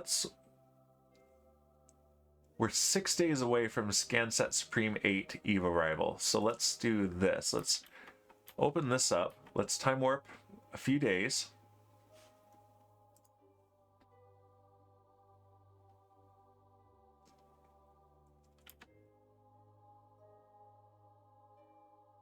It also could be that there's a better place for us to land this, that this isn't exactly the most ore-rich landing spot. Okay, there we go. Let's come out of time warp. Yeah, we have 287 ore. This is not a ton. Oh, we don't need that for the moment. And it's nighttime. We're using up our electric charge reserves, but not really very fast, to be honest. I think it's not even particularly needing these. Activate radiator. Ooh, no wonder. Okay, here's the problem. Let's pin that. Pin that. And pin that. Those are the radiators. So our thermal efficiency is 0.6%. I think these drills are overheated, and so they're not working very well. Let's activate the radiator. It's doing some cooling. Activate this radiator, and look, they're glowing red hot now.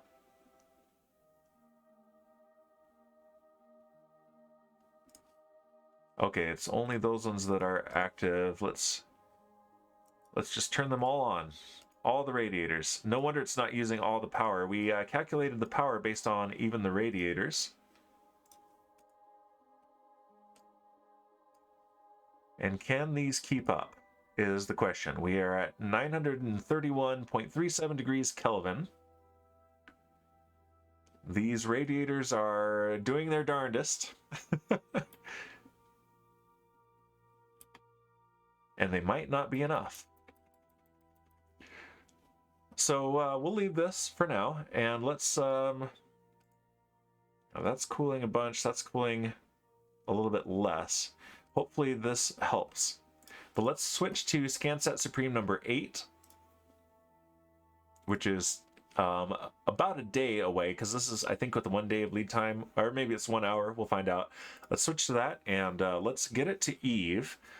And I think what we want to do is see if we can get an orbit around Gilly and scan Gilly, the moon of Eve. And we do have 11.5 kilometers per second of delta V, so I don't think that that should be a problem. Fingers are crossed. And we have a very strong signal back to Kerbal. Yeah, look at that, a very strong direct signal to Kerbal. And yeah, we are just under a day away from arriving at Eve. Let's go ahead and delete that alarm and warp a few hours. And there's Eve way down there, that little pink lavender ball.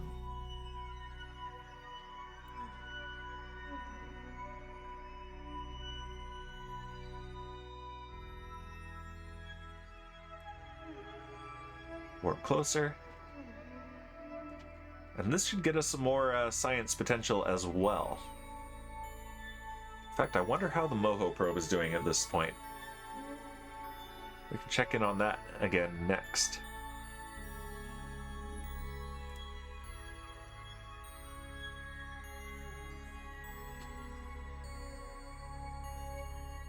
Alright, here we are entering Eve's sphere of influence.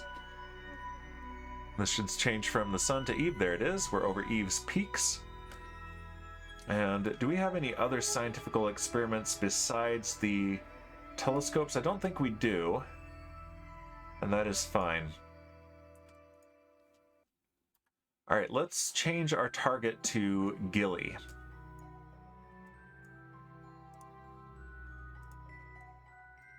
And Gilly's at our periapsis right now. What is Gilly's altitude? Will it tell me? There we go. 15.1 thousand kilometers. Megameters. We have a 7.3 relative inclination. Alright, let's bring out our MechJeb again and maneuver planner. So what we want to do is change our periapsis to... Go back to that.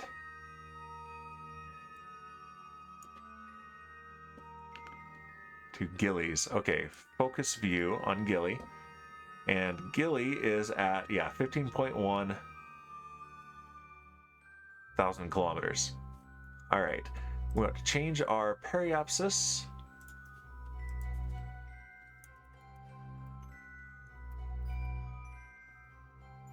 And create the node.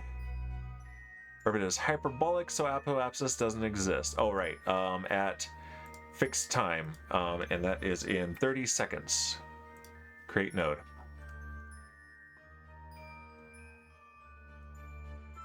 Not bad.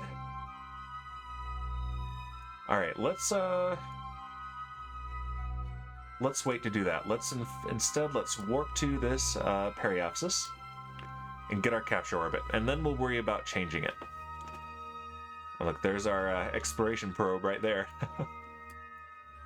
Okay, so point retrograde.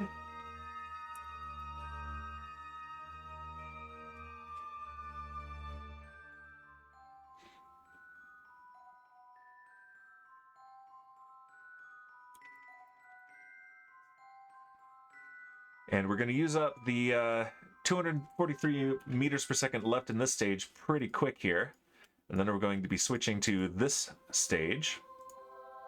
This atomic stage.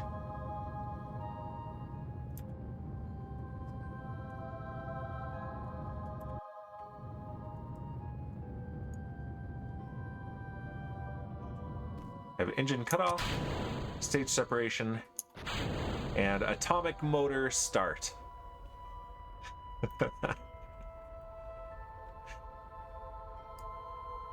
That's just fun to say. It looks like we're actually at a good, pretty close to one of the nodes. The ascending or descending node would be the ascending node.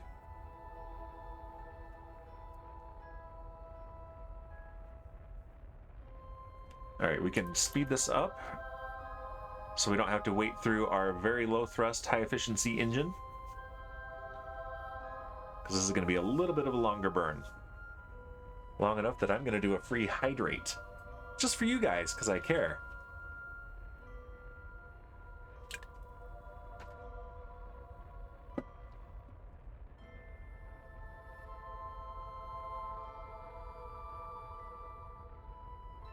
Yep, our prediction for when we will escape Eve's gravity is going upwards and upwards, faster and faster, until it is infinity and we will not escape.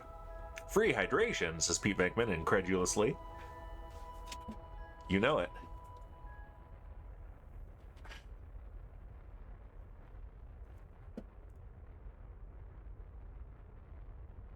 And yeah, we are at the maximum physics time warp of 4 times.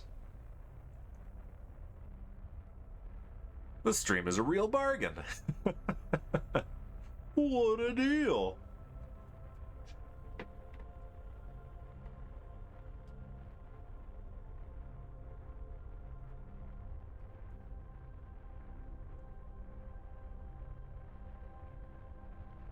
All right, we're seeing an ascending node now.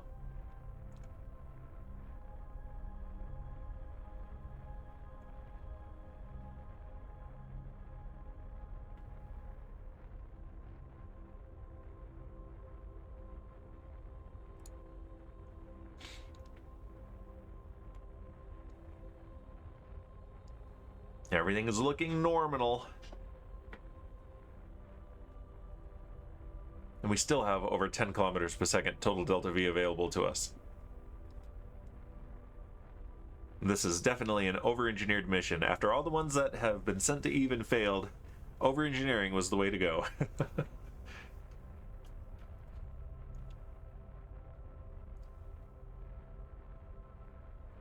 That's freaking out over all the times we're going to encounter Eve, or Gilly rather. Slow down to real time, and there is our capture orbit right there. Let's go ahead and drop the apoapsis quite a bit. Yeah, Gilly is in an eccentric and inclined orbit. Pete Bengman says, gotta go help someone move because I have terrible priorities. Stream on, sir. He didn't say because I have terrible priorities, but it's clearly true. All right, Pete Bengman, have a good day. Good to see you here. And yeah, we are going to arrive at the ascending node in 2 days and 1 hour. So what we want to do now is change our inclination relative to our target. Yep. Oh, no, that will change it relative to Eve. So no, I think we want something else. Match planes with target. That's what we want. Yes, that's the one right there. 65 meters per second coming up in 2 days. Execute node. Let's do it. And once again, I'm going to have to use the cough button while it does this maneuver.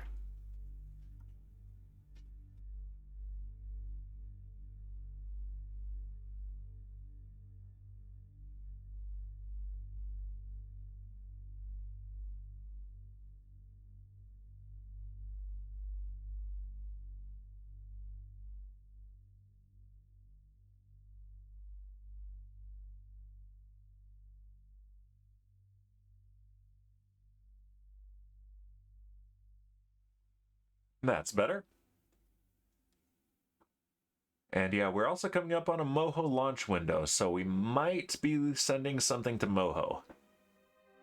Maybe. We'll see. We haven't landed on Moho. We've only crashed into it. Because because we didn't have the Delta V to get orbit, so we decided to crash instead.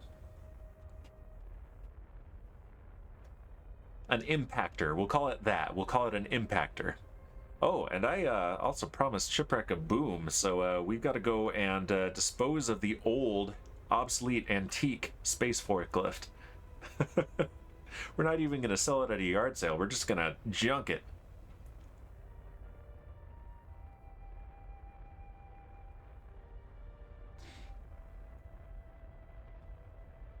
All right, just about there.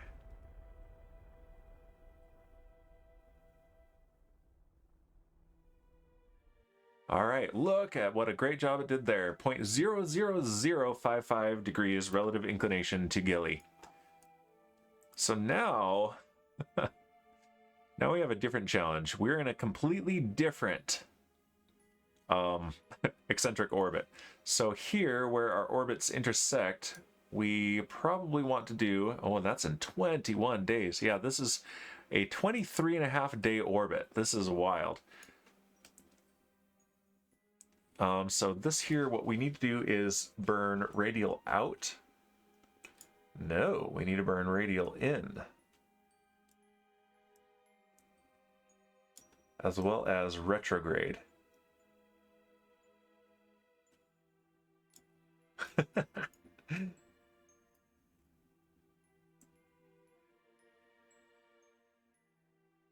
And that'll match the orbit, but it won't get us an encounter.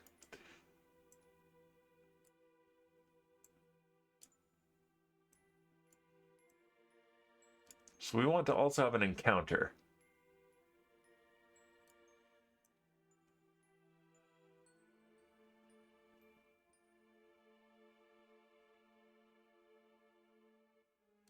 Ooh, that was pretty close to one. Hold on.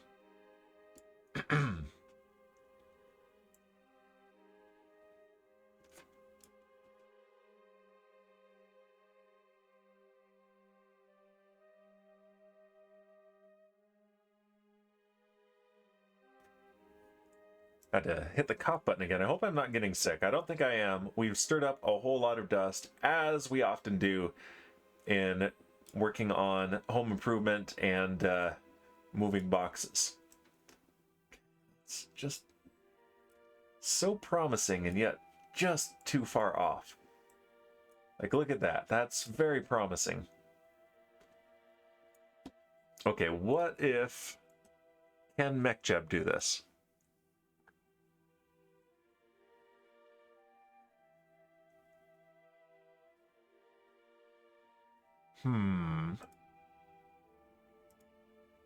It can, okay.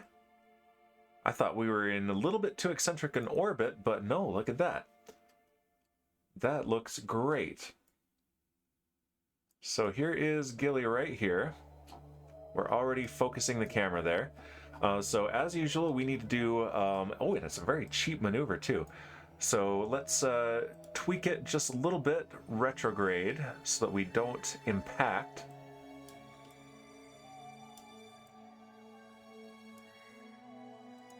There's our Gilly periapsis. Oh, wow.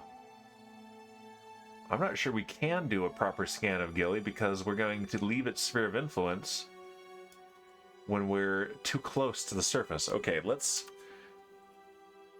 take a look at our scanners. So our resource scanner is the most important one. Scan altitude between 70 and 500 kilometers. Over 250 is ideal, but it will work as low as 70. So yeah, we can do it. We can barely do it. So if we do this maneuver here, which is coming up in 34 days, we will get a periapsis of 100 kilometers, and that will be okay. It'll be as good as we're probably going to get around Gilly with its extremely tiny gravity. So we have some other things to attend to first. Do we care about this Moho launch window? We might. Let's create our alarm. And it is a maneuver alarm. And this is for ScanSat 8. Reem 8. Let's see. Gilly maneuver. We want to have 1 hour of advance notice. Add the alarm. There we go. So our Moho launch window is coming up. Let's first go back to Minmus. No, not Minmus. The moon.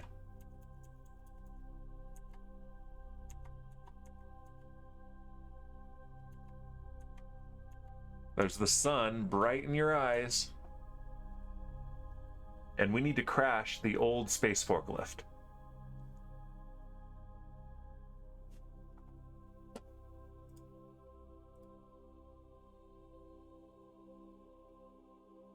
I think it's this one here. I think it's been renamed automatically to Nearby Fuel Tank Probe. Since it's a probe that undocked from the nearby fuel tank. Yep, that's it right there. Okay.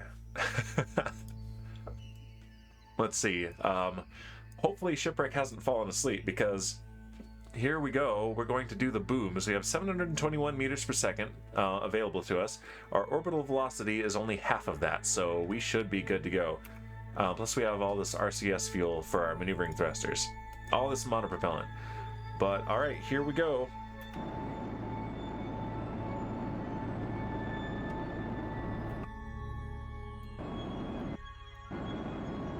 Let's just come to a dead stop over this point, over the moon's surface. And fall straight down.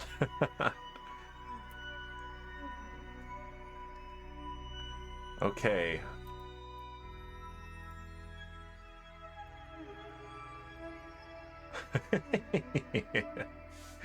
All right, let's time warp this thing. And yeah, it predicts an impact. Let's do landing info. Predicts an impact in 38.5 minutes.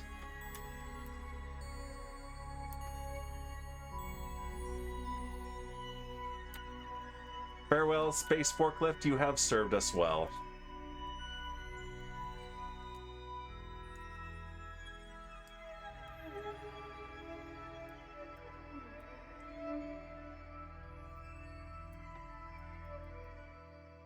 All right, and we are even going to accelerate into the surface.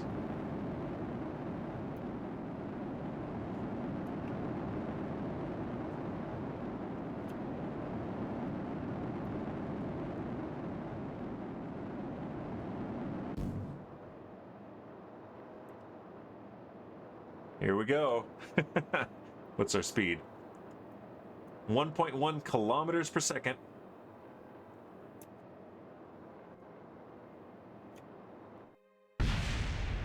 Splat. Oh, beautiful. All right. There's your boom, Shipwreck. I hope you were, able to see it. All right, let's go to the tracking station and let's check in on Moho and see if we want to send something. I think we do want to send a lander, just a basic lander. All right.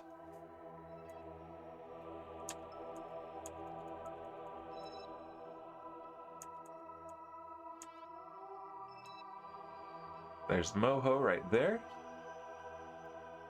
And here is our ScanSat Supreme number 7. Let's fly it. And let's see if it's got any scientifical informations to send back for the research teams on Kerbal.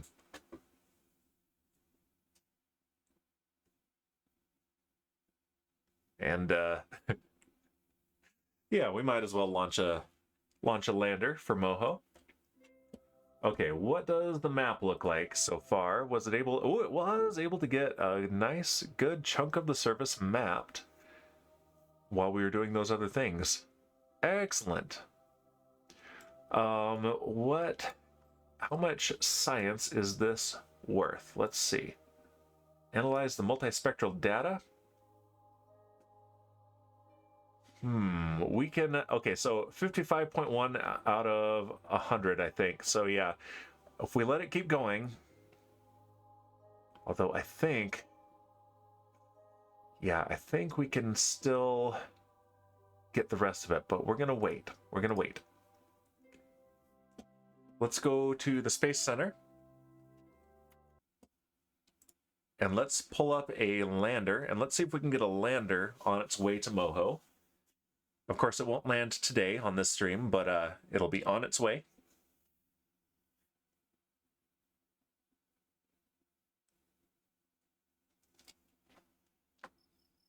And yep, we gotta wait on the black screen while it pulls up the Space Center for us. There it is, right there. Let's just check in on mission control real quick. Lots of rescues, lots of recoveries.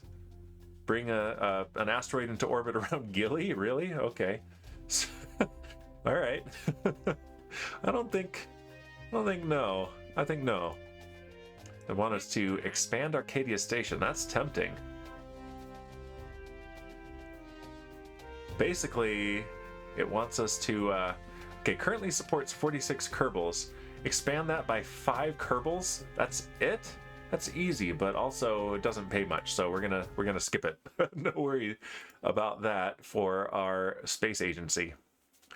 Instead, let's pull up our landers, our robotic landers, and let's see what we've got available.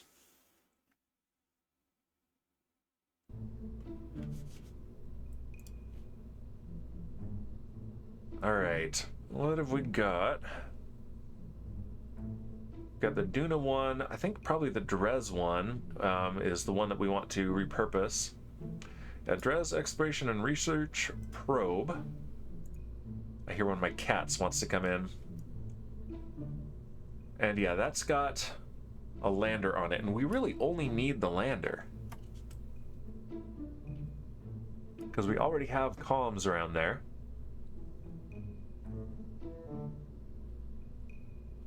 This thing has quite a bit of Delta V, but want more.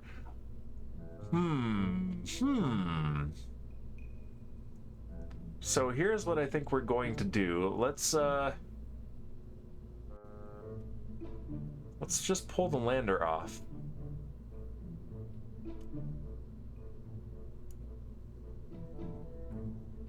It's got lots of batteries on it. That's pretty cool.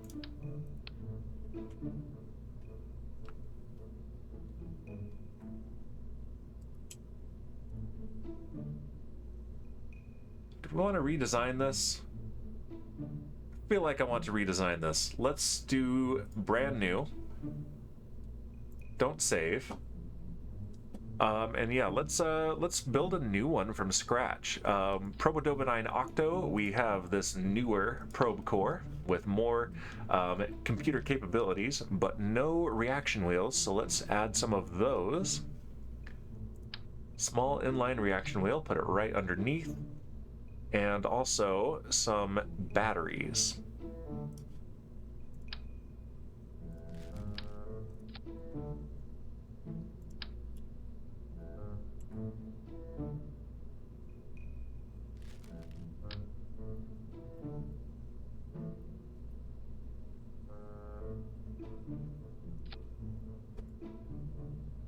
Like so. Well, that looks pretty cool. I like that. So there is the start. Now what we need is a fuel tank.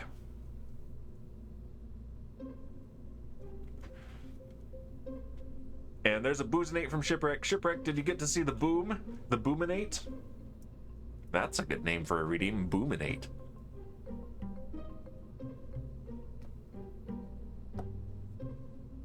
Thank you, Shipwreck. You had to eat supper. Curses. Yeah, that's huge. No. That's too big as well. This one's a good size. Probably overkill, in fact. So let's do that one. Although, Let's also see what we can fit. Supreme made me pork tenderloin. I guess that's a good trade-off. Pork tenderloin instead of a boom. Oh yeah, do the 2 rockets facing opposite directions. Okay, let's do that. So let's pop that on here and let's call this...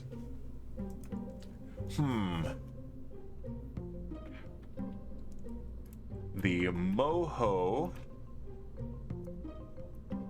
Let's see... Landing Expedition, aka Mole. The Mole. We're gonna call it the Mole. The Opposer. Alright, let's do another new one. Okay, so here's what we want to do. Put on our finest of probe cores. Some batteries. I cooked, says Supreme Doom. GG. Did you save any for me? I think you didn't. I am offended. And it was delicious. Excellent. Fantastic. Okay. So here's what we're gonna do, Shipwreck. You're gonna like this. Let's put on... Yeah, let's put on some engines. Let's do these ones right here.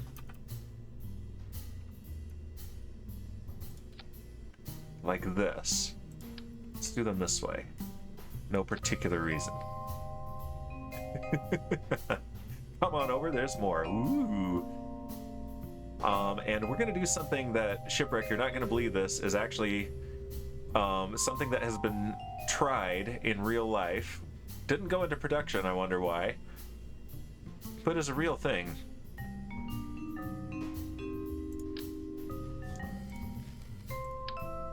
Connector B, there we go. Although,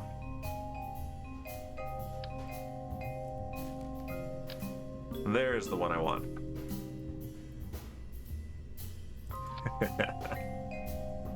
Okay, where is the center of mass? It's right there. So we definitely want to be above the center of mass of this. Back to visiting, says Supreme Doom. Alright, and it's going to go clockwise, so let's do that. Okay, and now we can turn off the center of mass overlay.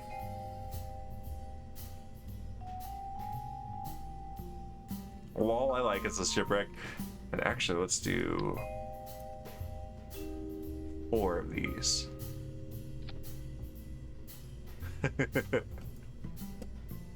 And Shipwreck named it the Opposer. Alright.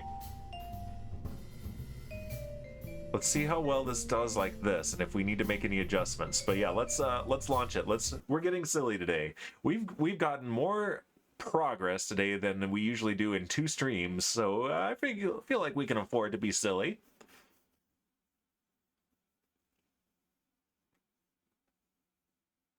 But there was a German concept aircraft, experimental aircraft in World War II called a Triebflügel, if I can even say that,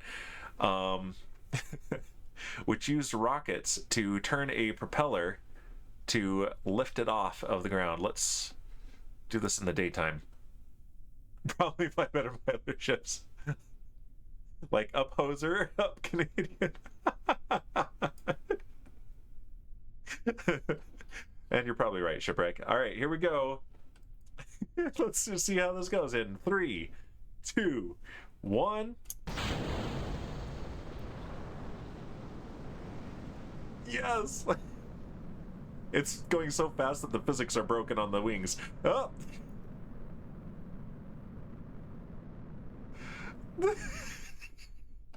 It's out of fuel. Look at the nav ball go. Okay, this is amazing. This is officially amazing. I'm hands off. It is actually very stable because I put the wings up high, so it stabilizes itself. It's a UFO, yeah. And there's your boom, Shipwreck.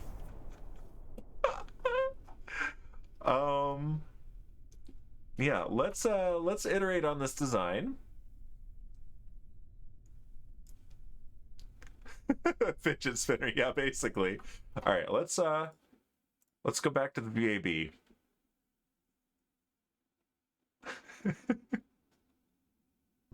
Let's see if we can get an altitude record on this thing. So I didn't note the top altitude there.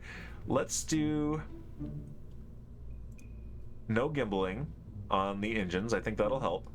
And let's limit the thrust to 25% and see what that does for us. Can I tilt the engine slightly down? I could do that. Getting the lift though is the best way to go, but let's try it. Let's just see what that does. Launch. Yeah, the wing will do a better job for the lift, but you know what? We're gonna do it.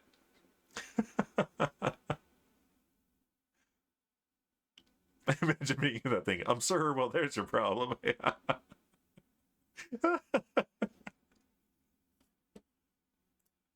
Oh boy.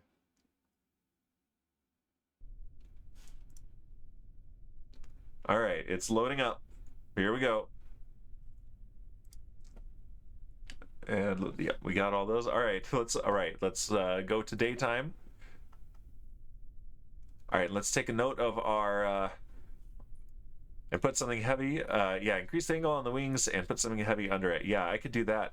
We can even do robotics to make this fly, to adjust the angle of attack.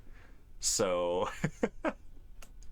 all right. Our current altitude is 73 meters. That's above sea level. Okay, 1 meter. That is how high the probe core is. So yeah, 1 meter above sea level. All right. Throttle up. I'm not engaging stability assist. We're using spin stability. Spin stabilization. All right, here we go. 5, 4, 3, 2, 1, and ignition.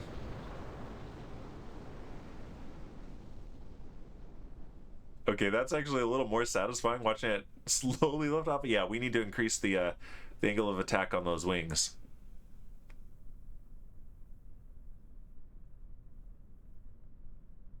Not too bad though. Okay, you want to see what it's like to be on this? Let's change the camera to locked. Vomit warning.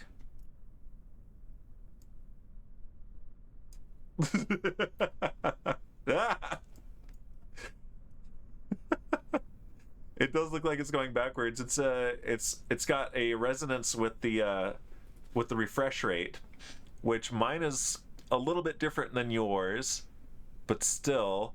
So we got 3 different refresh rates that are going on here. This is shipwreck. And we are out of fuel. And we are about, yeah, we hit 294 meters. RUD incoming. It held together. Yeah, and reducing the speed, and I think in particular turning off engine gimbaling, that helped it go straight up instead of go off to the side. Smack. All right, so this time it's not leaving any debris, so let's go ahead and just not revert. Let's go Space Center. Auto strat. Darn auto. There's no auto strut on that, in fact. Get auto strutting his stuff. Yeah, I didn't set any auto strut on that. But one of the hilarious things about the physics engine is you can see with especially rotational stuff, it just moves the parts around like mad. All right, back to the VAB. Let's iterate on this at least one more time. Let's make it bigger. Yeah, crank those wings. Yeah, first let's crank the wings. Let's actually reset the angle on the engines.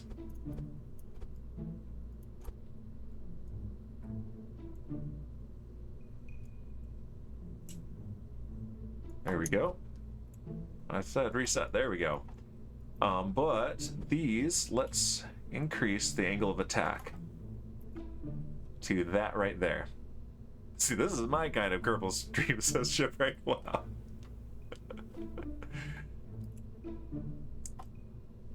Yeah, let's see first what that does, and then let's see what happens if we add more wing and more fuel, you know? Yeah, so save and launch.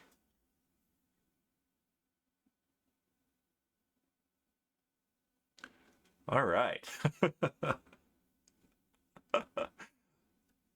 Oh, we got another dad joke.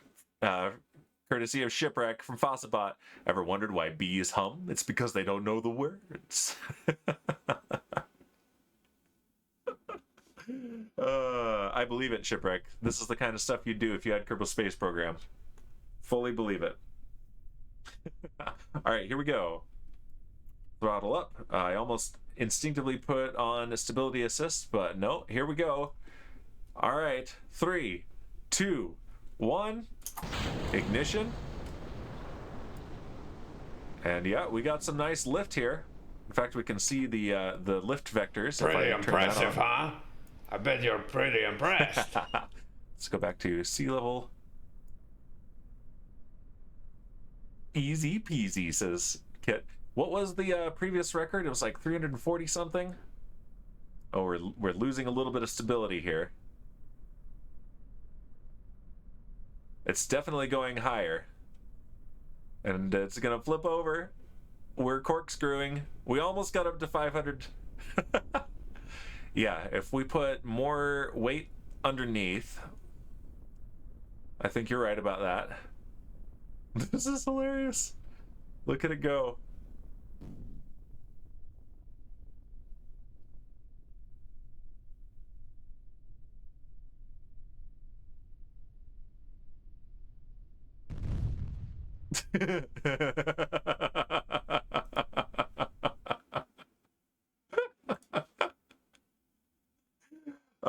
Imagine that, seeing that in your backyard. I know, right? Spaceberry, welcome. Thank you for the first time chat. You've caught us being silly. One of my moderators is taking over my stream and saying, hey, what if you put engines facing the opposite direction? Would it spin? And yes, indeed, we have proved it would. You know what always cheers me up? Laughing at other people's misfortunes. Indeed, Kit. I'm making stream interesting, says Shipwreck. Wow. You know what? I think it was interesting before when we were doing science, making progress, getting to, you know, planets and moons and moving a whole space station from one moon to another moon. Wow. All right, let's scale this up.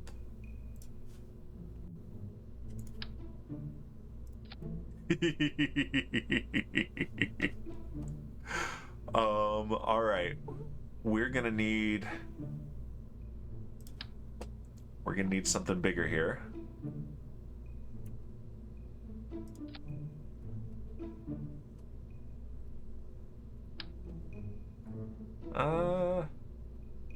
Is this overkill? Well, you know what I say, there's no kill like overkill.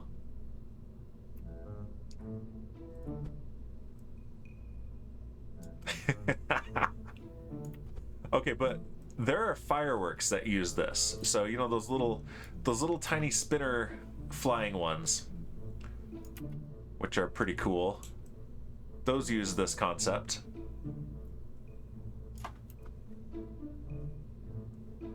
And they do similar things, so that kind of proves the physics simulation a little bit here. Let's tuck that in right there, a little bit like that.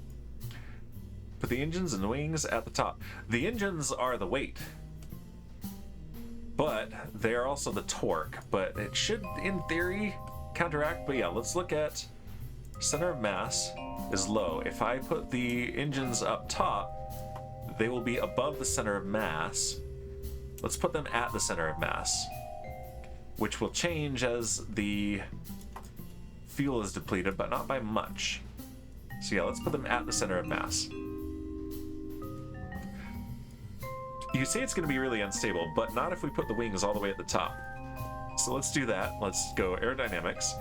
And let's go for the big guys. Wing connector B.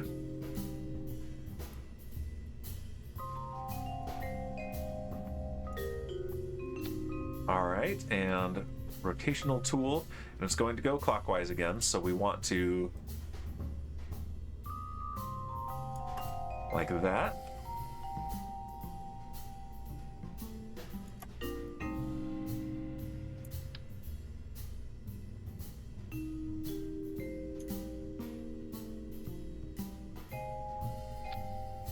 Okay. All right, now we're gonna do some auto strut. We're gonna do auto strut to root part from out there and down here. Okay, and even this. Can we put Kit on it? Kit's on the moon in a rover with you. So, not likely. Let's do one more thing as well. Let's go absolute. Let's tilt these up just ever so slightly. I think that should help with some stability as well. I think he farted in the rover. That was you, Shipwreck. You keep blaming Kit for that, but we've established that that was you. Over and over, we established this.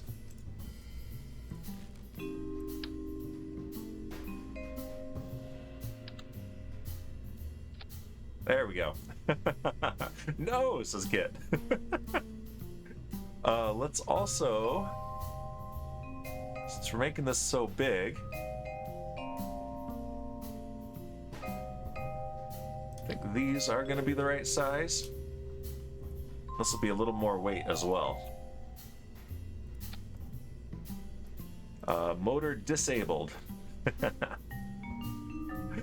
All right. What the heck? The uphoser. Yes, those are wheels. Oh my gosh. What have we done? Save. Let's launch it. Let's next launch, try the engines right under the wings. We could do that. It will. I'm dubious of that stability, but we'll try it.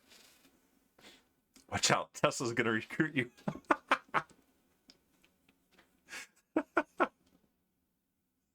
Oh boy, insanity, says Kit. I think not. Yeah, this is not electric powered, Shipwreck. This is very much powered by hydrocarbons. Look how it is so heavy on those wheels. All right, throttle up. Maybe North Korean space program. And KSP, the North KSP. All right. Oh, let's turn off the gimbling on the engines. Gimbal locked. Yep, gimbal locked. Okay, here we go. And we're at full throttle here. Here we go. 3, 2, 1. And the crowd goes wild. Oh, look at that takeoff.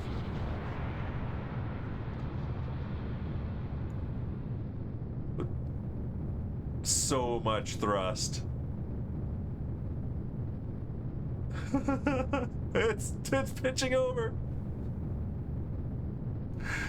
Well, it went 700 meters before pitching over. It's going straight down. You know, this thing isn't exactly cheap either. It's got some expensive engines on it. Yeah, perfect timing indeed, Kit. And Shipwreck says, you ever see the Simpsons episode where Homer designs his own car? This reminds me of that. I have not seen that episode, actually. Higher engines will help that. We will try it. And yeah, you might be right with the torque.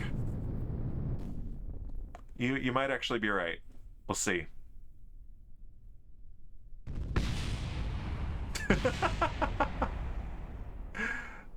The engines survived, and so did the wheels. The engines and the wheels survived. I'm gonna have to clean those up later.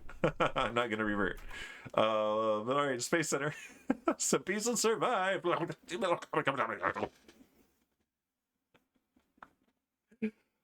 Yeah, let's try moving the engines up to where the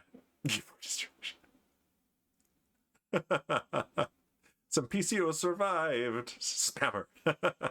Ban the spammer. Now he's spamming in all caps. Wow, wow, wow.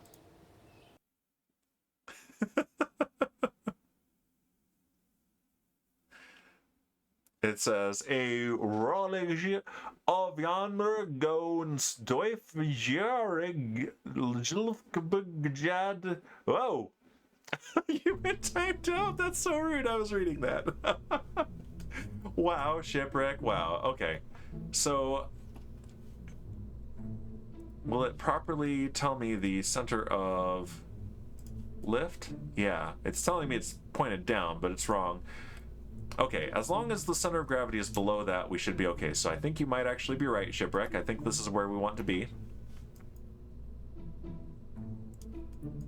And let's also lock the gimbal on these engines. Perfect.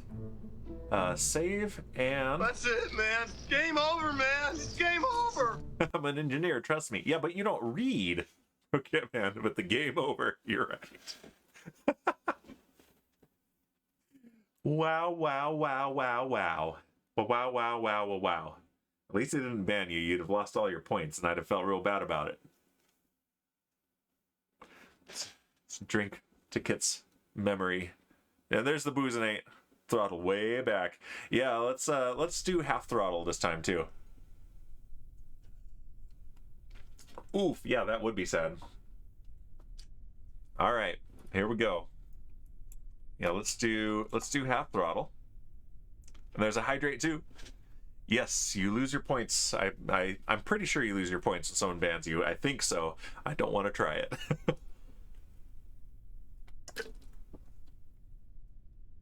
I'm not 100% on that. Yep, please don't. All right, here we go. Half throttle. And higher engines. 5. It's turning on its own. 5, 4, 3. No, don't test it. 2, 1. Okay. It's wobbling a bit, but it's correcting itself. Okay. You're pretty sure after an unban you get them back? Oh, we could test it on someone else later. Someone consenting. Oh, yeah, it's less stable. I think there's too much weight on the top. It didn't make it as high. Full throttle. Let's test it with those on the bottom. Look at this detour we're on now. What have you done, Shipwreck? What have you done?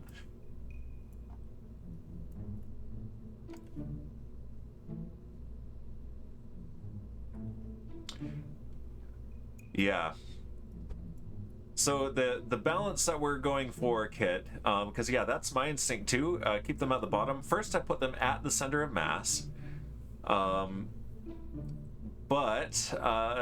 we want to keep the bottom heavy. As long as the heavy part is below the wings, it should overall be stable. But the farther under the wings it is, the more stable it'll be.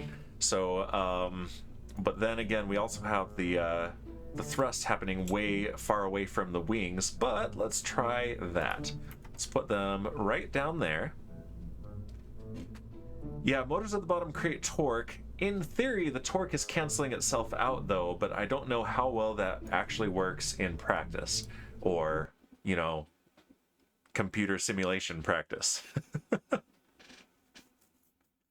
Yeah, center of thrust versus center of mass. Oh yeah, that's a good point. Center of thrust versus center of mass. And I mean, of course, the thrust is, in theory, canceling itself out, but that's going to flop over right away. We're going to find out. It flopped over quicker with them at the top than at the center of mass. But, because, yeah, that's when we had, the first iteration did have the center of thrust and the center of mass lined up. All right. But we also had it at half throttle, which we didn't the first time, so we'll see. All right, 3, 2, 1, and go.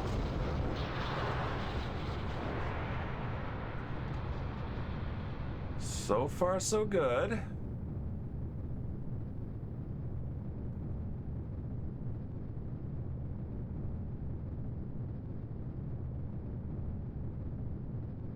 Stability, says Kit. It's still flipping over a bit.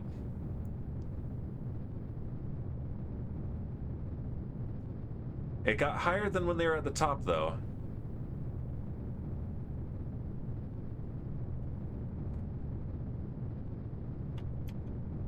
Full throttle. Recover. That's 604. All right, we're gonna try one more thing. I say one more thing, and it's gonna be more and more things. Let's turn those wings more like 45 degrees. I have a proposal. Let's do it a little bit closer to the way the Triebflügel did it. And what we're gonna do is add a servo, or a rotor rather. How big is this one? That's pretty big. It might be just right. Let's put it right there. And let's put these on that.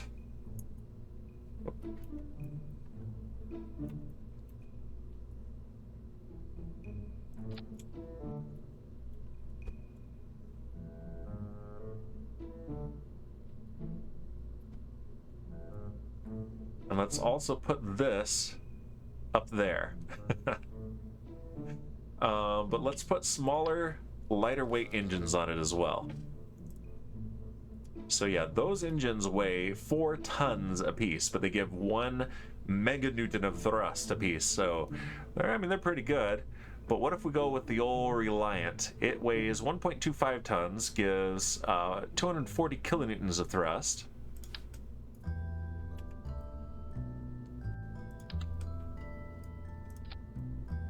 And let's put these up here, and we're going to put them on here, but then move them.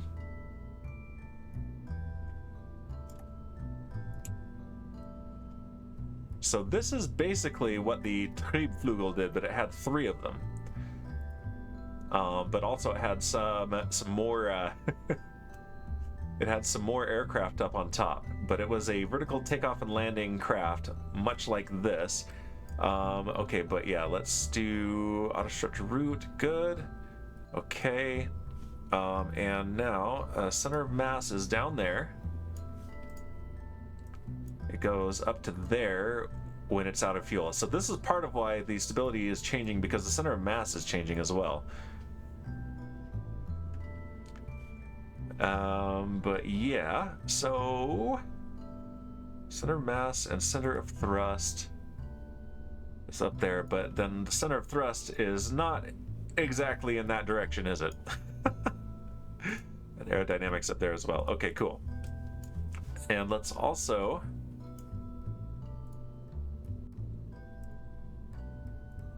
not locked, not motorized. So this is a free rotor.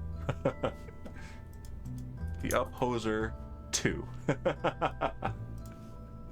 Let's see how this does.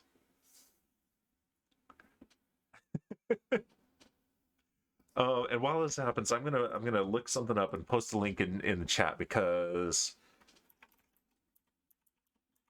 the Triebflügel. Because you got to see this thing. It's wild. All right, here we go. Yeah, take a look at that. One of my favorite concept planes of all time. Wobble, wobble, wobble. All right, here we go. Full throttle. Let's turn off the gimbaling. I forgot about that. Oh, wait. I didn't forget about that. I deliberately chose an engine that doesn't gimbal. So yeah, you've seen it. Very cool. All right, here we go. 3, 2, 1. Lift off. Oh my goodness, I've pulled itself apart.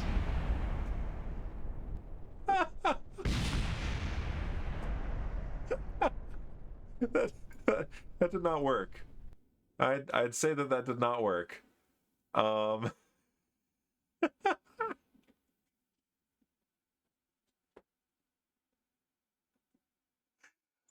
No, the Kraken, probably.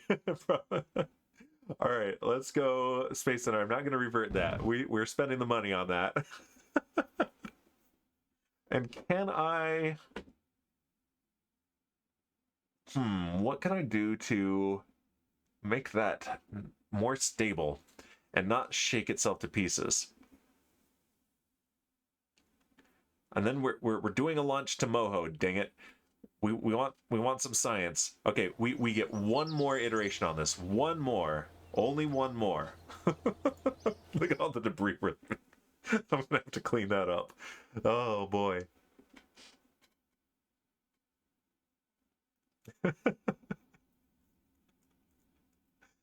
Oh, I see what's only 11. You posted a link to Kerbal Space Program on Steam. Yeah.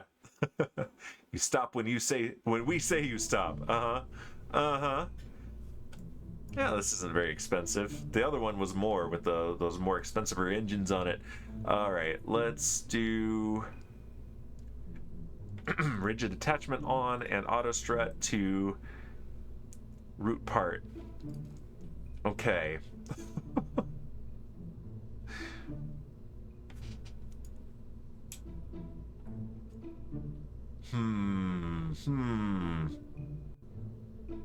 Yeah, these might be just too far out.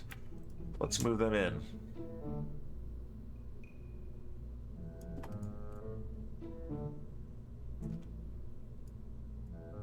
And the shape is a little bit awkward, especially since we're talking about World War II German planes. But sometimes shapes are a little bit unavoidable.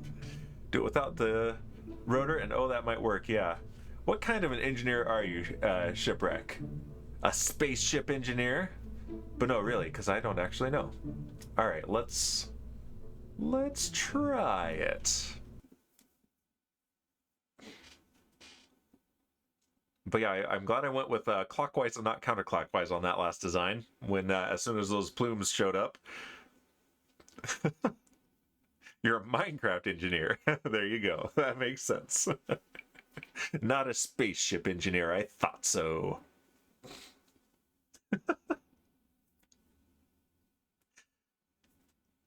You're the chief engineer of First Craft,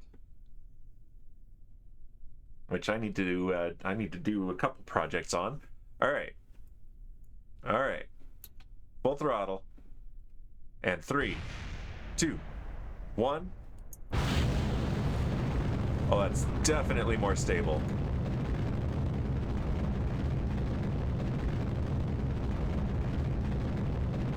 If I turn stability assist on, it might just slow that. No, it's not going to do it. Whoa, I think we might have a winner. Don't want to speak too soon. Cheap engineer. Yeah, that's right, kid. All right, we've hit 600 meters, 700 meters, and we're pitching over. It's a new record, though. We're going to hit 800 meters.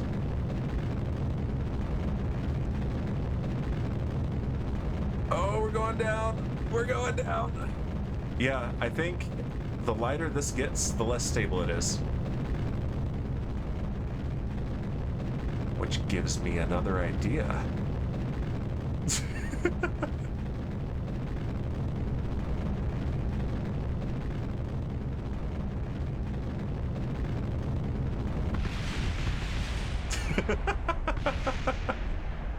Trying to land it.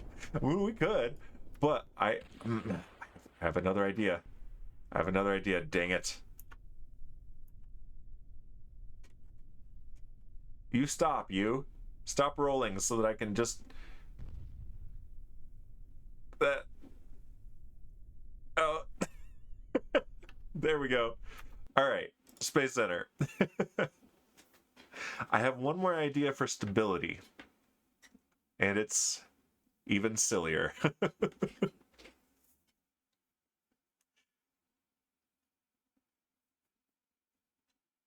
But we might actually need some legitimate ballast.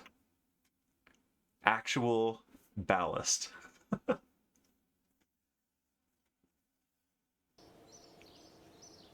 All right.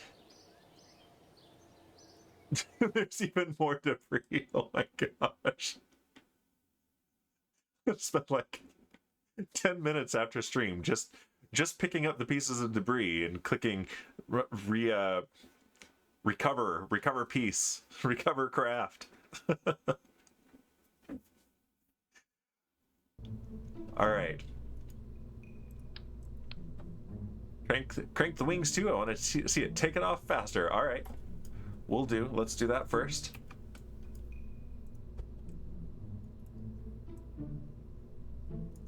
There we go. 2 notches. Let's go to structural pieces.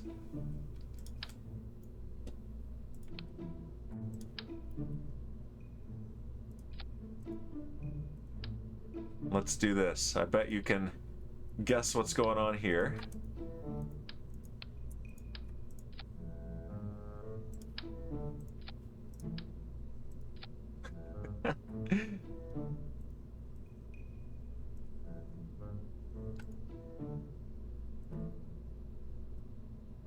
Okay.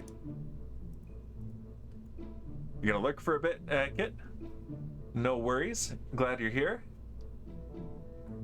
Hope you're doing something fun on your lurk, like playing Kerbal Space Program, for example. Okay. All right. Let's... Next time we do 45? Okay. Okay. If you insist.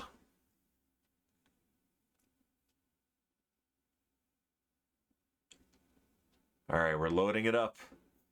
Loading it up. Loading it up.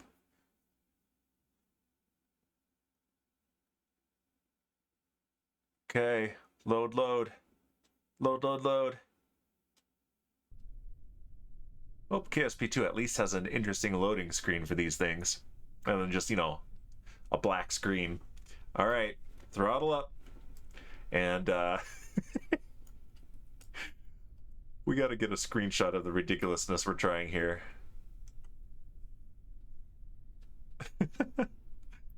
All right. 3, 2, 1. Ignition.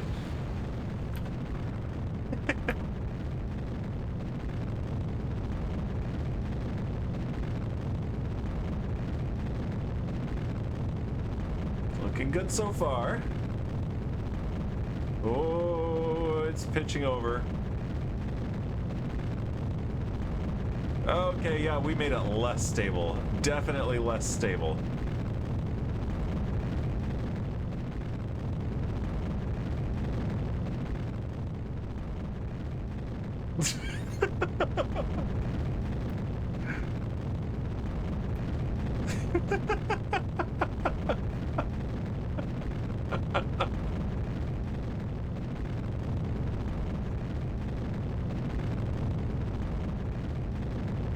We've made a pendulum. A spinning pendulum with fire at the top.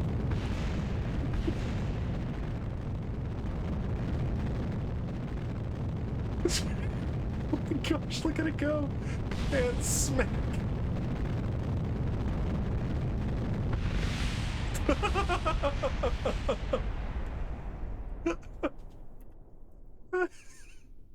Alright, well, there's more pieces. Although this is intact with a probe core. Recover vessel. We'll do one more with the 45-degree wings. And I want to see if we can unlock a tech. I tell you what, though, Shipwreck. When Kerbal Space Program 2 is out, we're definitely going to be silly. We're going to get silly. We're going to have a completely unfocused stream. It's going to be awesome. We're going to learn the game by being silly and breaking it. Look at all this. Look at all this debris. Shipwreck, you're going to come and clean this up, right? You're going to be our Space Center grounds janitor, our groundskeeper.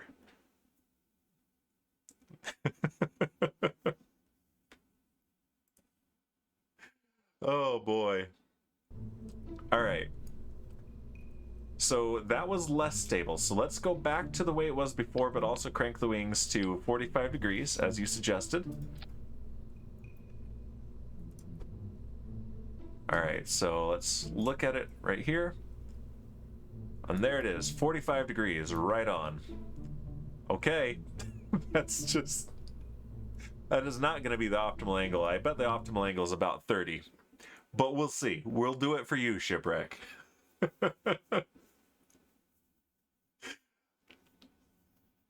Wow, wow, wow.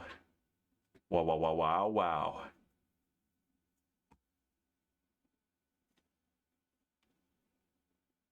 All right, we're loading it up. Loading it up one more time. Just one more time. Shipwreck made me do it.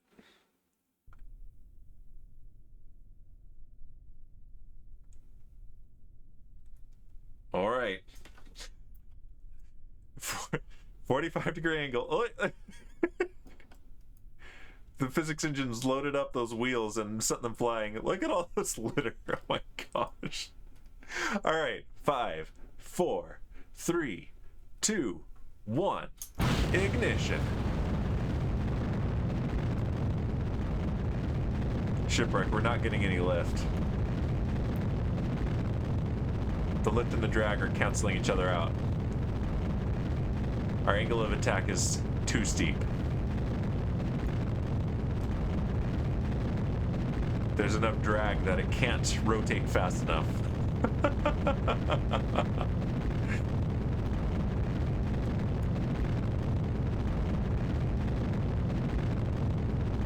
Yep, that's as fast as it can rotate.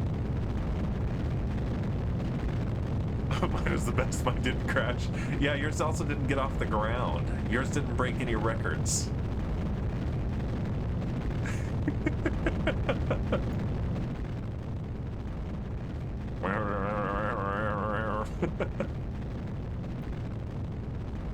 This is what we've got.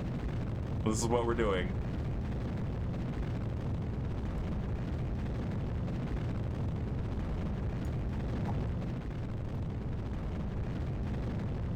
Let's see, camera tools, target self, set position.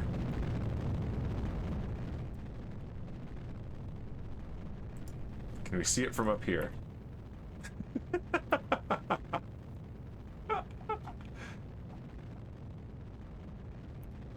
There we go. This is what the people see watching from, oh! It's light enough that we're lifting off.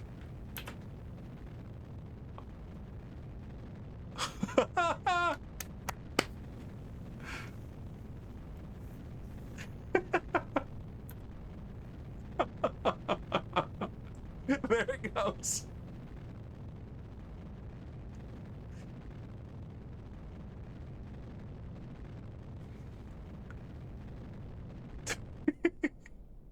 You spoke too soon, Shipwreck.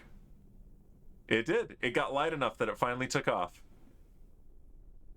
The rotors didn't spin any faster, but the weight of the craft... Yeah, yours crashed, Shipwreck. The weight of the craft was low enough that even at that speed, the lift was enough. That's what happened. Oh. Yeah, there's nothing for it to focus on. All right. Here we go. All right. Let's go to the tracking station. Woo! Longest running time. Actually burnt all its fuel. Highest carbon footprint, that's what. All right, that was fun. I have to admit, that was really fun. I haven't tried to make a Triebflugel in a while. All right, let's go back to Moho. And let's take a look at our satellite. So it's had some time and hopefully has been mapping. Let's clear this up a little bit too. All right. Yeah, no, turn the sights off. Okay, Moho. There you are. All right, now let's turn the probes and relays back on. And look at ScanSat Supreme. I got some epic screenshots of that too. You know those are going up on Twitter after this. At least one of them. Look what Shipwreck made me do. Trust me, I'm an engineer, he said.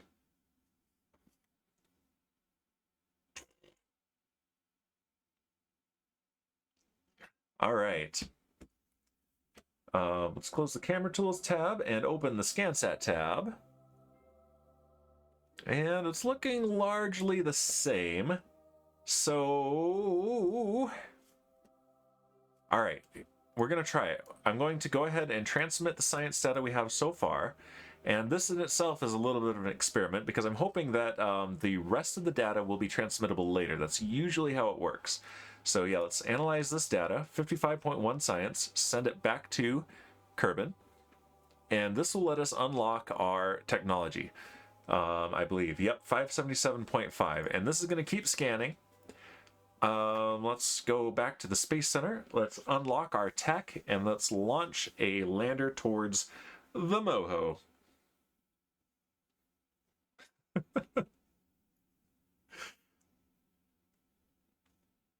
All right. I wasn't done sciencing, says Shipwreck.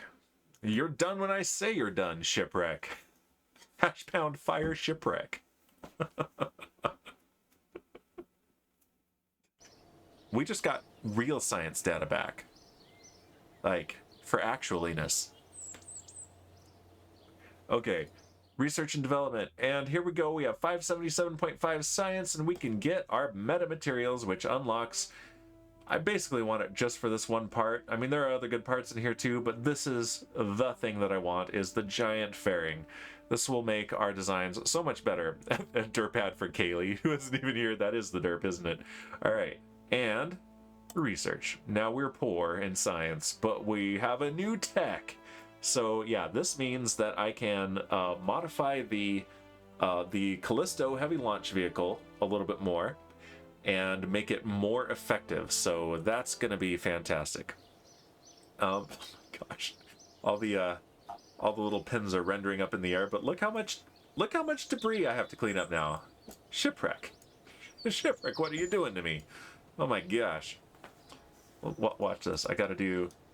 No, I clicked fly. Whoops. That's not what I meant to do. I meant to click recover. Whoopsie.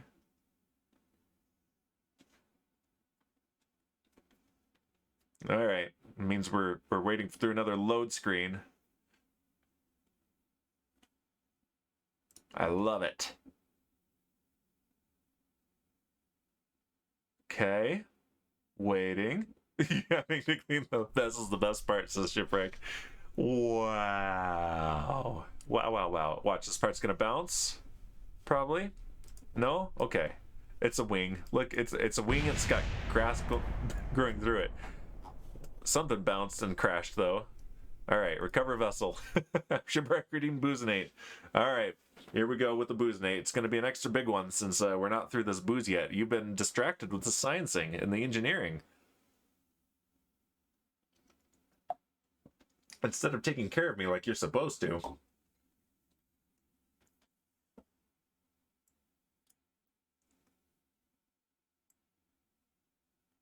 All right.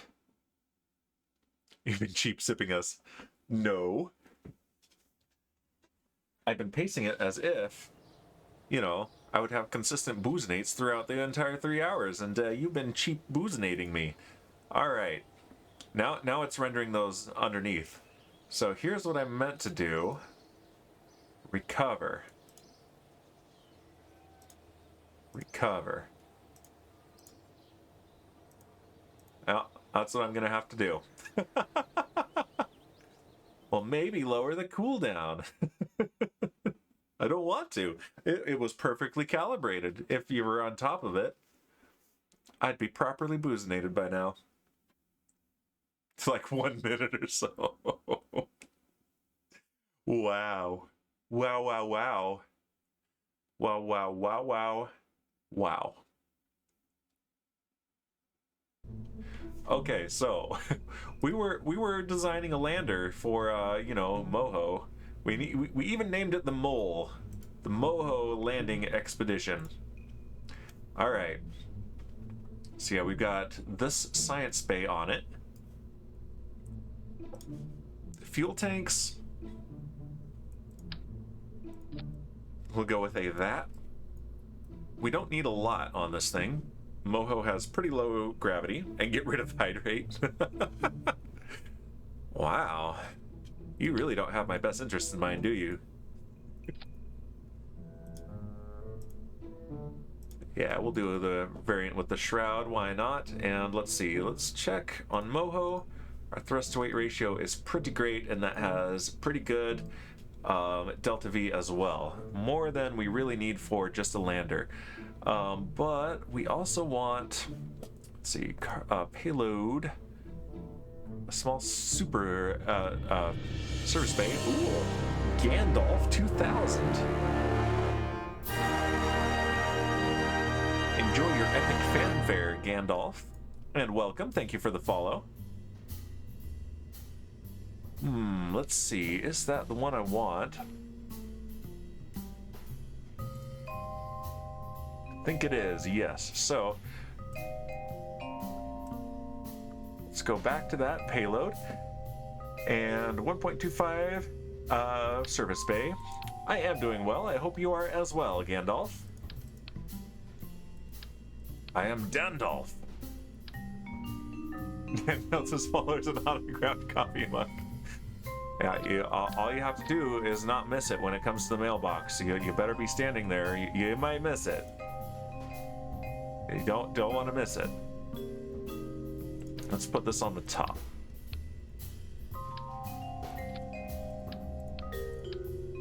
So we can put some of this stuff in it. There we go.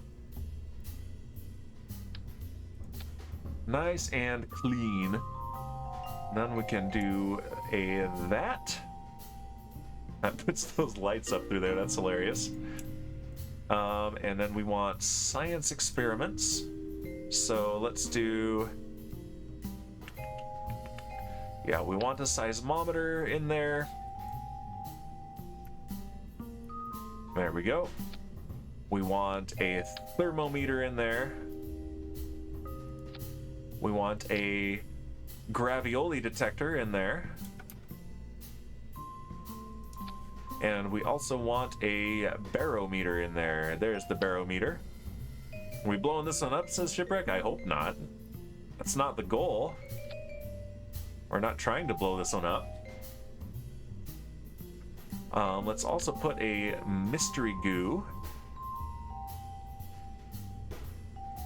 Let's put a couple of them in here.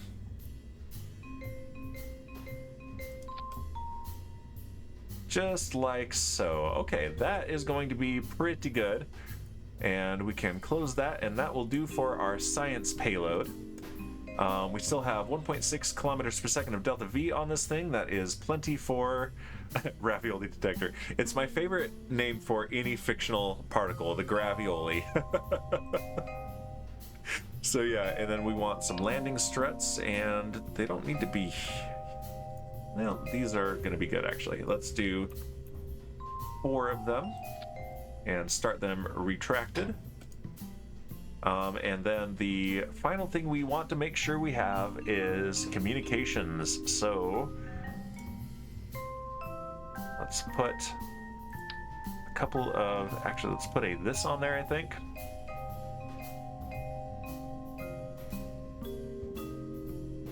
Or... high gain antenna can be direct or a short range relay. Let's do this. Let's put it on right over here.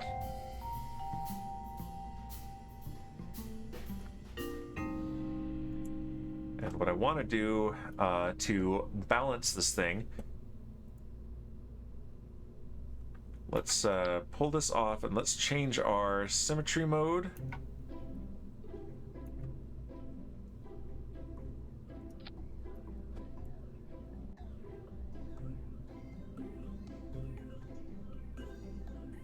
Okay, it's on that side, so I need to move these over here.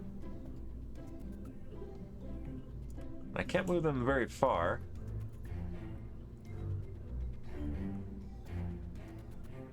But I definitely want to make sure that this is balanced. Doing an extra hour today?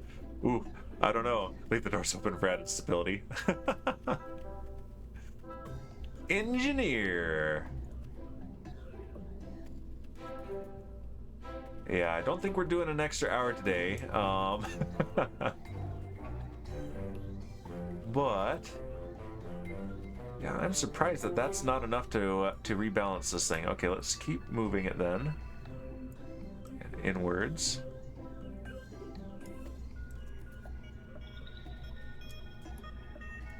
Interesting. All right, let's do a different plan then. And let's do, here's what we're gonna do. We're gonna balance it this way. We're gonna put 2 of these on.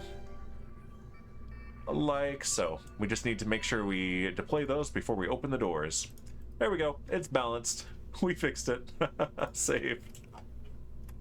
All right, and now we need a good transfer stage. So let's see, coupling. Let's do the 1 1/4 meter decoupler. There we go. And fuel tanks. We want just liquid fuel. So we're gonna put a nuclear engine on this thing. And there it is. And we want more fuel than this. So, fuel tanks, let's do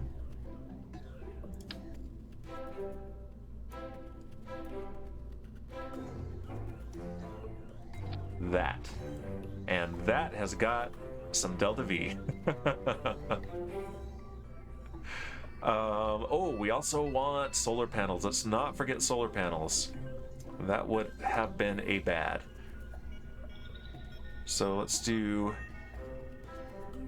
There's no atmosphere to worry about, so we don't need to retract them. Shipwreck redeem boost name. Okay. I'll decide to be fooled this time.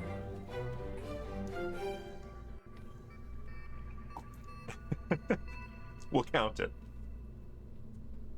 And let's see. Yeah, we want solar panels, and we can do the 1x6 will be plenty, these little ones.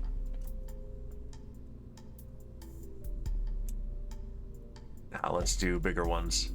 1x5s. But the bigger guys. Yeah, so when those are deployed, it will look like that. Although we are closer to the sun, so we don't need that. Let's do 4 of these instead.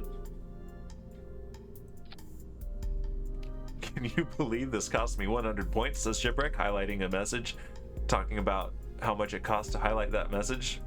I can believe it, Shipwreck. I can totally believe it.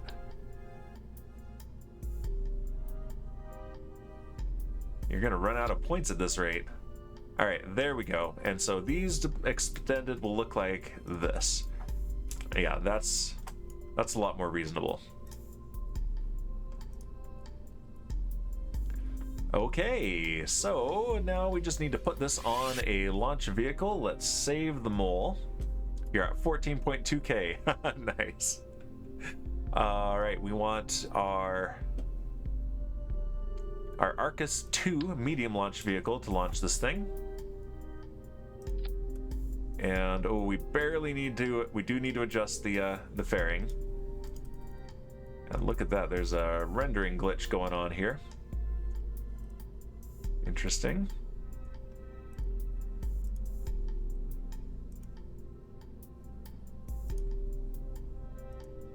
It looks like steel instead of silver. All right. Let's check our staging. Yep, I do see issues in the staging. There's the main stage, that's separator. Okay, this needs to be in its own stage. That needs to be in its own stage. That needs to be in its own stage. Okay, so that there, and then that engine. Okay, good. And then that one there needs to be here. And then the atomic motor. And then we have that separator and the landing motor. And the fairing needs to be down here. Okay, yep, and now we have just under 13 kilometers per second of delta V. Dan on the launch, there's a squashed Dan totem. Appropriate. All right, let's launch this thing and let's use MechJeb Ascent Guidance to do so. And this will be how we close out the stream. Dan after launch, black and white, because I'm a ghost, a spooky ghost, the ghost of Dan. A Dan ghost, Dan bear ghost, ghost bear pig. All right. Okay. There we go. No, 1 more hour, says Shipwreck. I mean, I'd like to, but I've got stuff to do, and then later I'm probably gonna, I don't know, run a vault. I might have an addiction. Okay, all right, let's do camera controls, target self, set position. Those wheels just rolling around out there. Let's watch the launch from right over here. Close that. There we go. And MechJeb Ascent Guidance. Oh, I got a text from my wife. It's a picture of my kiddos. Oh, my daughter is playing with a doll and a bear and trying to get them to drink from her sippy cup. I'll mail you some tenderloin.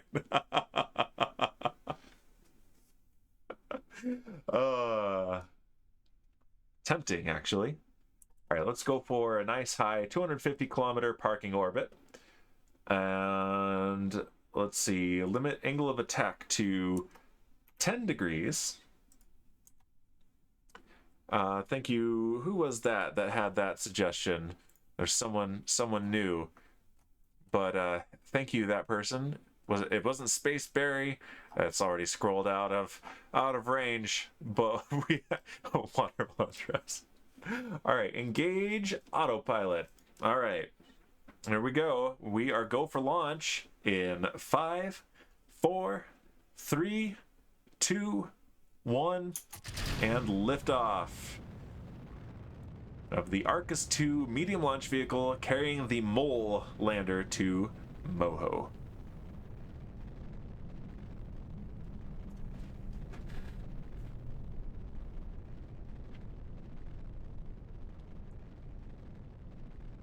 Everything is looking nominal so far. Vehicle is pitching downrange. Shay, welcome. You are just in time for the last launch of the stream. How have you been, Shay?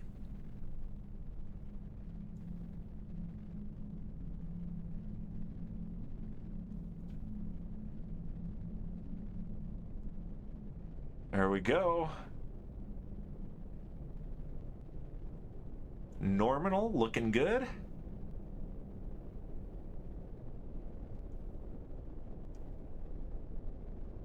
Vehicle is supersonic. Day is going quite well. It's been, a typical busy one. Orchestra rehearsal in the morning, the stream, then I'm taking over Bebe duty so that my wife can cook dinner. But it's a good day.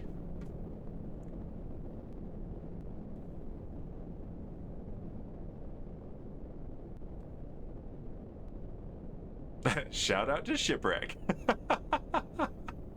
I mean, yeah, follow Shipwreck if you're not. There's the Discord link. Alright, we're coming up on main engine cutoff.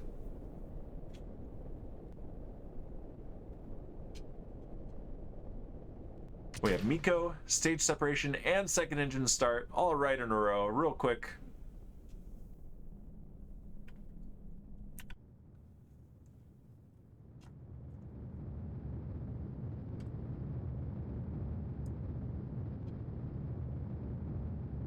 It's not as fun when it doesn't blow up, says Shipwreck. Speak for yourself. I mean, explosions are pretty fun, I'll give you that.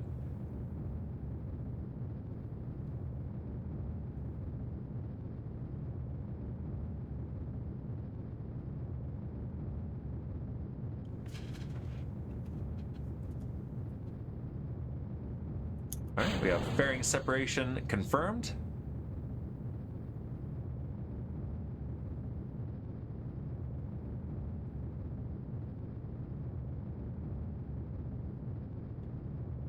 And yeah, we're hands off because the flight computer is taking care of this ascent. I kind of like that the lights from the batteries are poking through. That looks pretty awesome.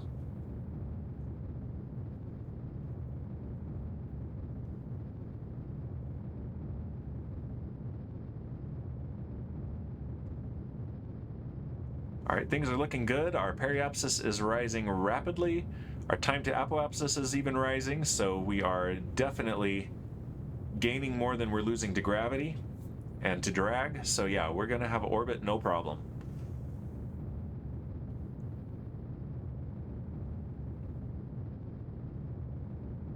Ulrich sniped the final booze nade of the stream. Eat it, Shipwreck. And to hydrate too. Here we go. Thank you, Elric.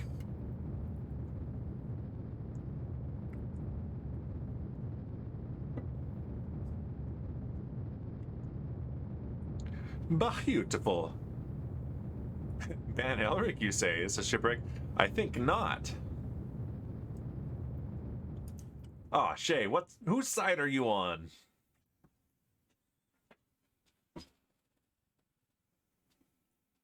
All right, we've got our apoapsis at 250 kilometers.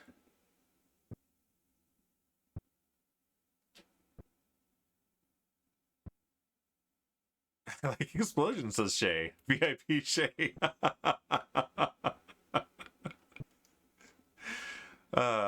Don't feed the moderators. I mean the trolls. I mean the moderators. All right, once we're up in space, it's going to automatically deploy my solar panels and my antennas. There they go. Look at that. That is so cool. And then we're going to time warp to apoapsis and do a circularization burn.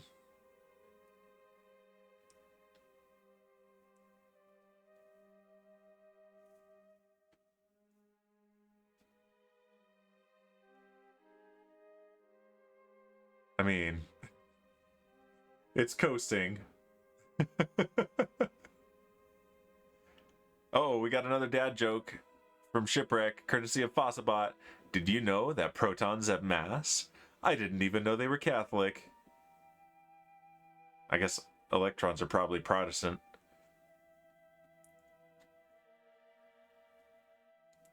Wow. Wow, wow. Well, wow, wow, wow. Is it really not going to time warp? Because I would like you to time warp. I'll do it. To apoapsis. I don't want to wait 13 minutes just for the burn. Okay, here we go. It's, I see. It really wants to point at the maneuver marker first and then go.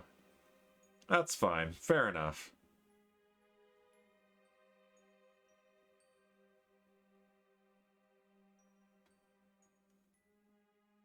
Okay. Now are you going to auto time warp? We got time, no worries, says Shipwreck.